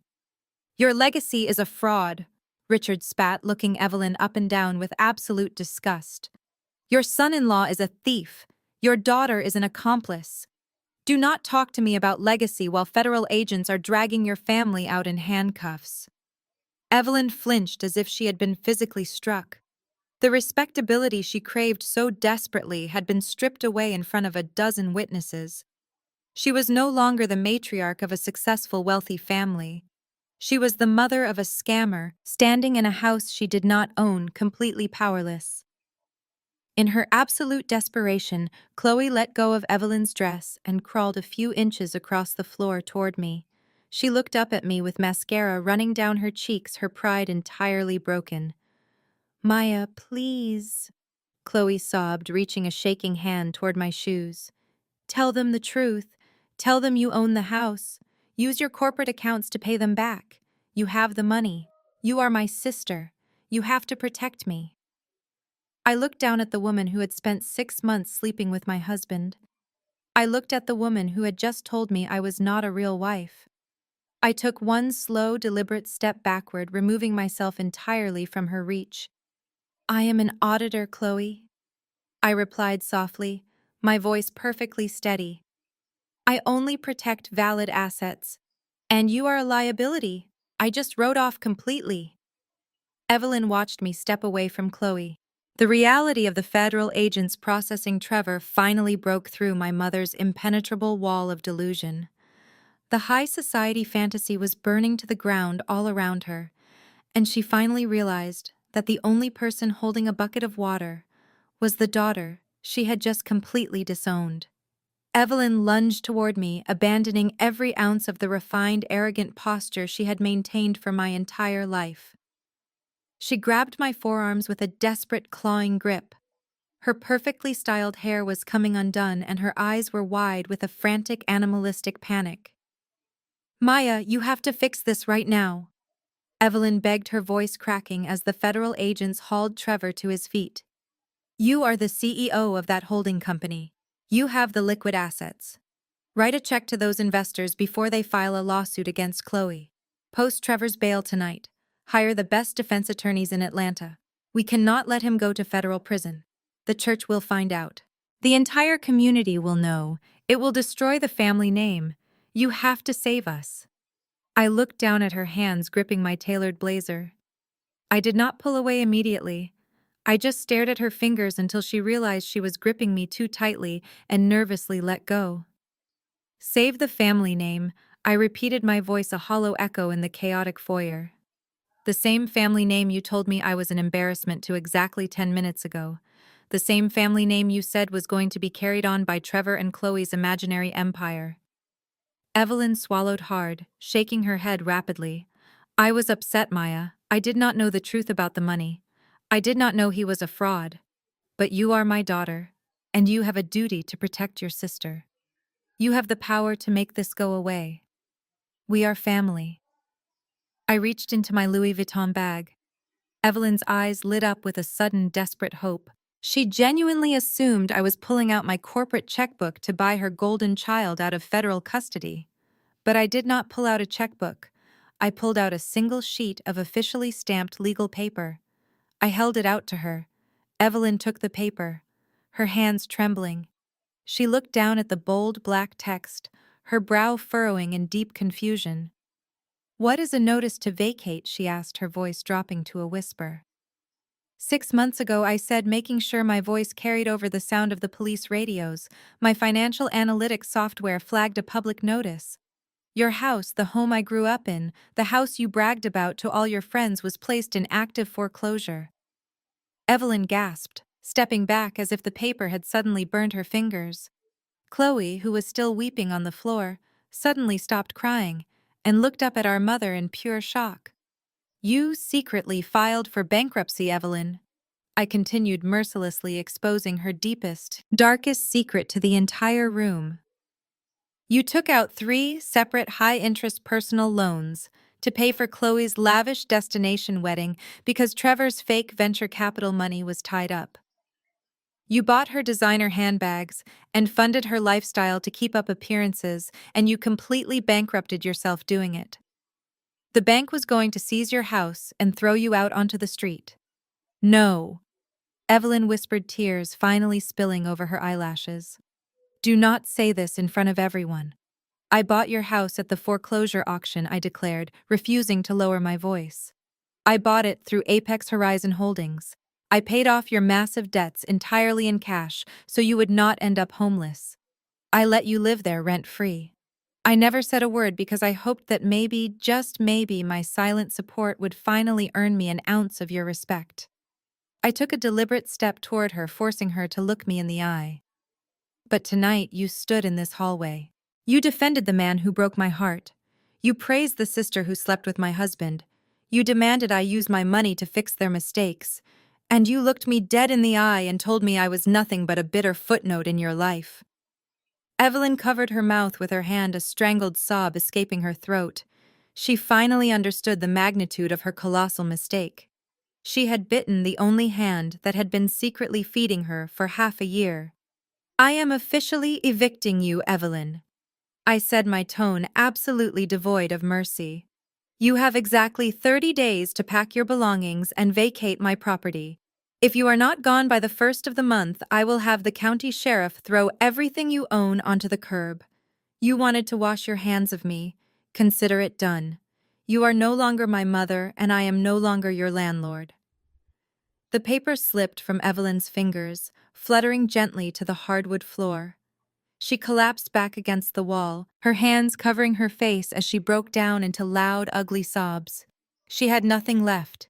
No respectability, no rich son-in-law, and no home. Jamal had been watching this entire exchange from the wall where the federal agents had handcuffed him. The smug, arrogant real estate mogul who had confidently demanded a divorce 30 minutes ago was completely gone. In his place was a terrified, ruined man. He had just watched me systematically dismantle Trevor, humiliate Chloe, and evict my own mother. He finally realized the absolute terrifying extent of my power and my anger. As the agents began to pull him away from the wall to escort him out to the cruisers, Jamal suddenly dropped his weight. He fell to his knees on the expensive hardwood, ignoring the sharp tug of the handcuffs on his wrists. Maya. Please, Jamal cried out, his voice cracking with pure desperation. Look at me. Please, look at me. I turned my gaze down to him. I felt absolutely nothing. You see what these people are like? Jamal begged, the tears streaming down his face. You see how toxic your mother is. Chloe manipulated me, Maya. She preyed on my insecurities. She knew I felt inadequate next to your success, and she used that. She told me Trevor was a financial genius. She convinced me that taking out that second mortgage was the only way I could ever be a real provider for you. I was trying to build something for us. I never wanted to hurt you. You are my wife. I love you. The sheer cowardice of his pivot was astounding. The moment he realized Chloe was broke and Trevor was a fraud, he threw my sister entirely under the bus, trying to crawl his way back into my good graces to save himself from a federal indictment. Chloe let out a furious, blood-curdling scream. You lying coward, she shrieked, crawling toward him before a federal agent stepped in her path. You told me you hated her. You told me I was your queen. I held up a hand, silencing Chloe. I looked down at Jamal kneeling at my feet. You do not love me, Jamal, I said softly. You loved my equity. You loved the comfortable life my 80-hour work weeks provided you. And you loved the completely unearned ego boost my sister gave you. But you are not a provider. You are a thief. Right on cue, a man in a gray uniform stepped past the federal agents stationed at the front doors. He had been waiting patiently at the edge of the property line ever since I arrived, waiting for my signal. He held a clipboard in one hand and a thick, sealed manila envelope in the other. He walked directly up to Jamal. Jamal Carter, the courier asked. Jamal looked up, confused and terrified. Yes, you have been served, the courier said, dropping the heavy envelope directly onto Jamal's lap before turning and walking quickly out the door. I looked at the envelope resting against his silk robe. Those are the expedited divorce papers, I explained, laying out the exact parameters of his ruined future. My legal team filed emergency injunctions this afternoon. Every single joint account we share has been frozen. Your personal accounts have been locked to recover the stolen equity from the fraudulent second mortgage you took out. Jamal stared at the envelope as if it were a venomous snake. He shook his head, unable to process the total annihilation of his life. "You wanted a divorce, Jamal," I said, taking one final step back from the man I had wasted 5 years of my life supporting. "You have it. You have no money. You have no house. You have no wife. And you are about to be indicted as an accessory to federal wire fraud.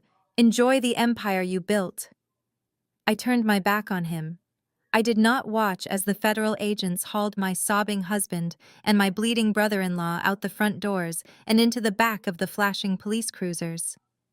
I did not listen to the pathetic wailing cries of my sister and my mother as they sat entirely broken on the floor of my foyer. I walked out through the open patio doors onto the wide cedar deck. The cool night air rushed over me completely, washing away the suffocating toxicity of my family. I stood alone by the wooden railing, looking out over the dark, peaceful water of the lake. I took a deep breath, feeling lighter than I had ever felt in my entire life. The fraud was exposed, the ledger was perfectly balanced, and the cabin was finally truly mine. The cool night air coming off Lake Lanier felt entirely different now. It was no longer thick with the suffocating tension of my family's lies. It was crisp, clean, and absolutely silent. I walked across the wide cedar deck, my heels making a steady rhythmic sound against the wood. The massive floor-to-ceiling windows behind me reflected the chaotic flashing of red and blue police lights. But out here in the dark, looking over the still water, I felt a profound sense of peace. Inside the cabin, the federal agents were executing their jobs with brutal efficiency. The caterers, realizing the people who hired them were currently being indicted for federal wire fraud, began packing up their silver trays and imported charcuterie spreads with frantic speed. They did not want to be questioned, they just want to escape the blast zone. Down the long gravel driveway, the scene was pure pandemonium. The wealthy investors who had arrived in their leased Range Rovers and spotless white Teslas were practically sprinting to their vehicles. Engines roared to life.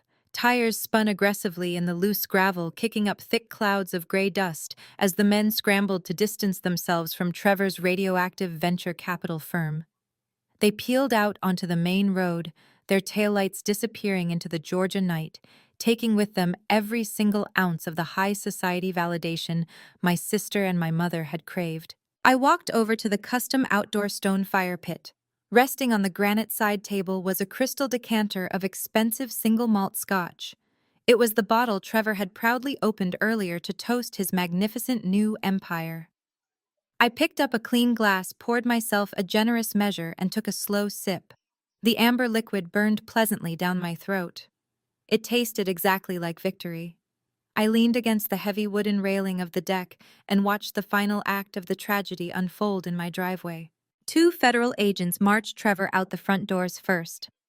My brother-in-law was a spectacular mess. The arrogant tech bro, who loved to use corporate buzzwords to intimidate people, was currently stumbling over his own feet, his hands cuffed tightly behind his back. His nose was still bleeding from when the agents slammed him against the cedar paneling, the blood dripping down the front of his ruined designer shirt. He was weeping openly, babbling incoherently to the agents about escrow portals and misunderstandings. The agents ignored him completely. They pressed a hand to the top of his head and shoved him roughly into the back of a dark SUV. The heavy door slammed shut behind him. It was a loud, definitive sound. A moment later, Jamal was escorted out. He was still wearing the navy silk anniversary robe I had purchased for him. The luxurious fabric dragged against the dirt and gravel, absorbing the mud. Jamal did not fight the agents. He walked with his head hung low, his shoulders slumped in absolute defeat. Right before the agent guided him into the second police cruiser, Jamal stopped and turned his head. He looked up at the deck. He found me standing there in the shadows holding my glass of scotch. Even from a distance, I could see the desperate begging look in his eyes. He was a man who had spent 5 years relying on me to fix his mistakes, to pay his debts, and to shield his fragile ego from the real world. He was waiting for me to run down the stairs, throw my arms around him, and promise to make it all better. I did not move an inch. I simply raised my glass in a silent, mocking toast. Jamal let out a ragged sob, his chin dropping to his chest as the federal agent pushed him into the back seat. The cruiser door slammed shut. The flashing lights reflected off the tinted windows, sealing his fate. As the convoy of federal vehicles began to slowly roll down the winding dirt road, my attention shifted to the two women left behind in the driveway. Chloe was sitting on the ground right in the middle of a muddy puddle created by the spinning tires of the fleeing investors. Her stunning white cocktail dress was completely ruined, stained with dirt and spilled champagne. Her perfectly styled hair hung in tangled wet strands around her face. She was hugging her knees to her chest, rocking back and forth, sobbing hysterically.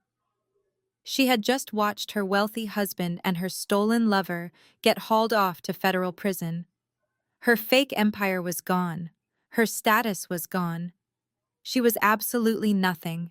Chloe looked up, her tear-streaked face searching frantically for her usual savior. "Mom," Chloe cried out, her voice echoing pathetically in the empty driveway. "Mom, what are we going to do? You have to call someone." But Evelyn was not looking at Chloe. My mother, the woman who had spent 35 years fiercely protecting her golden child at my expense, was currently pacing back and forth near the edge of the lawn, completely ignoring her youngest daughter. Evelyn was clutching her cell phone with trembling hands, her eyes wide with a frantic animalistic panic. She was muttering to herself furiously, calculating her own survival. The eviction notice I had handed her was burning a hole in her mind. She was going to be homeless in 30 days. The country club friends she spent years impressing would not take her in. The bank accounts were empty. The secret was out. "Mom, please," Chloe begged again, trying to stand up but stumbling back into the mud. "Help me." Evelyn snapped her head toward Chloe, her face twisting into an ugly mask of pure resentment. "Help you!" Evelyn shrieked, her voice cracking with fury. "You idiot girl! You and that useless husband of yours ruined everything. Because of you, Maya took my house. Where am I supposed to go? How am I supposed to survive? Do not talk to me. Just do not even look at me." Evelyn turned her back on her golden child and began power walking down the driveway toward the main road, desperate to catch a ride away from the disaster, leaving Chloe sobbing alone in the dirt. The unbreakable bond of their toxic alliance shattered the second their stolen money disappeared. There is no loyalty among parasites when the host finally cuts them off. I watched my mother disappear into the darkness, followed shortly by the wailing cries of my sister echoing across the empty property. I took another sip of the scotch, feeling the warm glow settle in my chest. I turned my back on the driveway, walked back inside my beautiful cabin, and locked the custom oak doors securely behind me. 6 months later, the morning mist rolled gently off the surface of Lake Lanier, dissolving into the crisp autumn air. I sat in a plush Adirondack chair on the exact same cedar deck where my family had once tried to celebrate my destruction. The silence was absolute, broken only by the occasional call of a loon and the gentle lapping of water against my private dock. I wrapped both hands around a warm ceramic mug of dark roast coffee, breathing in the steam. There were no caterers. There was no jazz band. There were no leased luxury cars parked on the gravel. There was only me, the steady rhythm of nature, and the undeniable peace of absolute ownership. The legal system moves slowly, but financial ruin moves with the speed of light. The aftermath of that night was a masterclass in consequence. Trevor's fake venture capital firm imploded spectacularly by the next morning. The wealthy investors he had spent months courting filed a barrage of civil lawsuits that stripped him of every single asset he had ever legally or illegally acquired. But the civil suits were the absolute least of his problems. The federal judge did not look kindly on amateur scammers committing wire fraud.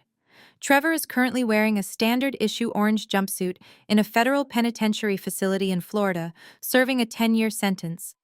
He spends his days sweeping the cafeteria floors and doing laundry, a far cry from the brilliant real estate mogul he pretended to be. Jamal did not fare much better. My divorce attorney moved with the precision of a corporate liquidator. Because the financial fraud was heavily documented and completely undisputed, the dissolution of our marriage was swift and utterly devoid of negotiation.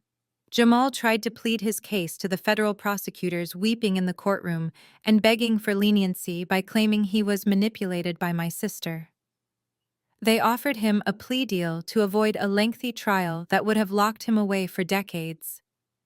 Today, my ex-husband, the man who proudly declared himself a king and demanded a woman who would let him lead, is working a minimum wage night shift at a logistics warehouse. Every paycheck he earns is immediately garnished by the government to pay off the massive legal restitution he owes the bank for the forged second mortgage. He lives in a rented room in a run-down boarding house across town, entirely stripped of the cars, the tailored clothes, and the comfortable lifestyle my 80-hour workweeks used to seamlessly provide. As for my mother and sister, the universe handed them the exact reality they had spent their entire lives running from. I did not bend. I did not write a check. I did not answer a single one of their frantic, weeping voicemails. Exactly 30 days after I handed Evelyn that piece of paper in the foyer, the county sheriff arrived at my newly acquired property and escorted her out. The high society friends Evelyn had spent decades trying to impress vanished the moment the scandal hit the local church gossip circles. Nobody wanted to associate with the mother of a convicted fraudster and the sister of a homewrecker. Chloe and Evelyn are now living together in a cramped, poorly ventilated two-bedroom apartment on the industrial outskirts of the city. Without Jamal's stolen credit cards to fund her designer wardrobe, and without Trevor's fake money to rent her luxury venues, Chloe was forced to get a grueling job as a receptionist at a strip mall dental clinic. I have not spoken to either of them since the night the FBI raided this cabin. From what my realtor Keisha tells me, that small apartment is a miserable, suffocating war zone. Evelyn blames Chloe for ruining their pristine reputation, and Chloe bitterly blames Evelyn for not protecting her from the real world. They are trapped in a prison of their own making, slowly poisoning each other with the identical toxicity they used to direct at me. I changed my phone number, blocked their emails, and completely severed the bloodline. I took a slow sip of my coffee, feeling the warm mug against my palms. For 35 years, I was told by my community that family was an unbreakable bond. I was conditioned to believe that generational wealth meant tolerating extreme disrespect, funding the delusions of your relatives, and constantly shrinking your own success just to keep the peace at the Sunday dinner table. Evelyn deeply believed that a family legacy was something you projected to the world through expensive clothes, prestigious zip codes, and fake professional titles. She was entirely wrong. Generational wealth is not just about the money you accumulate in a bank account. It is about the strict boundaries you set to protect that money. It is about having the immense strength to sever the dead weight, even if that dead weight shares your DNA. True legacy is the profound peace of mind that comes from knowing every single brick in your foundation was laid by your own hands, paid for by your own hard work, and guarded by your own unwavering standards. I had to become the cold, calculating villain in my family's fairy tale in order to become the hero of my own reality. And looking back on it all, I would do it again without a single moment of hesitation. I set my coffee mug down on the wooden side table. The morning sun finally breached the tall pine tree line, casting a brilliant, blinding light across the surface of the lake. The water sparkled like thousands of scattered diamonds. I leaned back in my chair, closing my eyes, letting the morning warmth soak deep into my skin. The emotional audit was officially closed. The toxic liabilities were permanently liquidated, and this beautiful, quiet cabin by the lake was finally truly mine. If you made it to the end of this story, thank you for listening. Have you ever had to walk away from toxic family members to protect your own peace and financial future? Let me know your experiences in the comments below.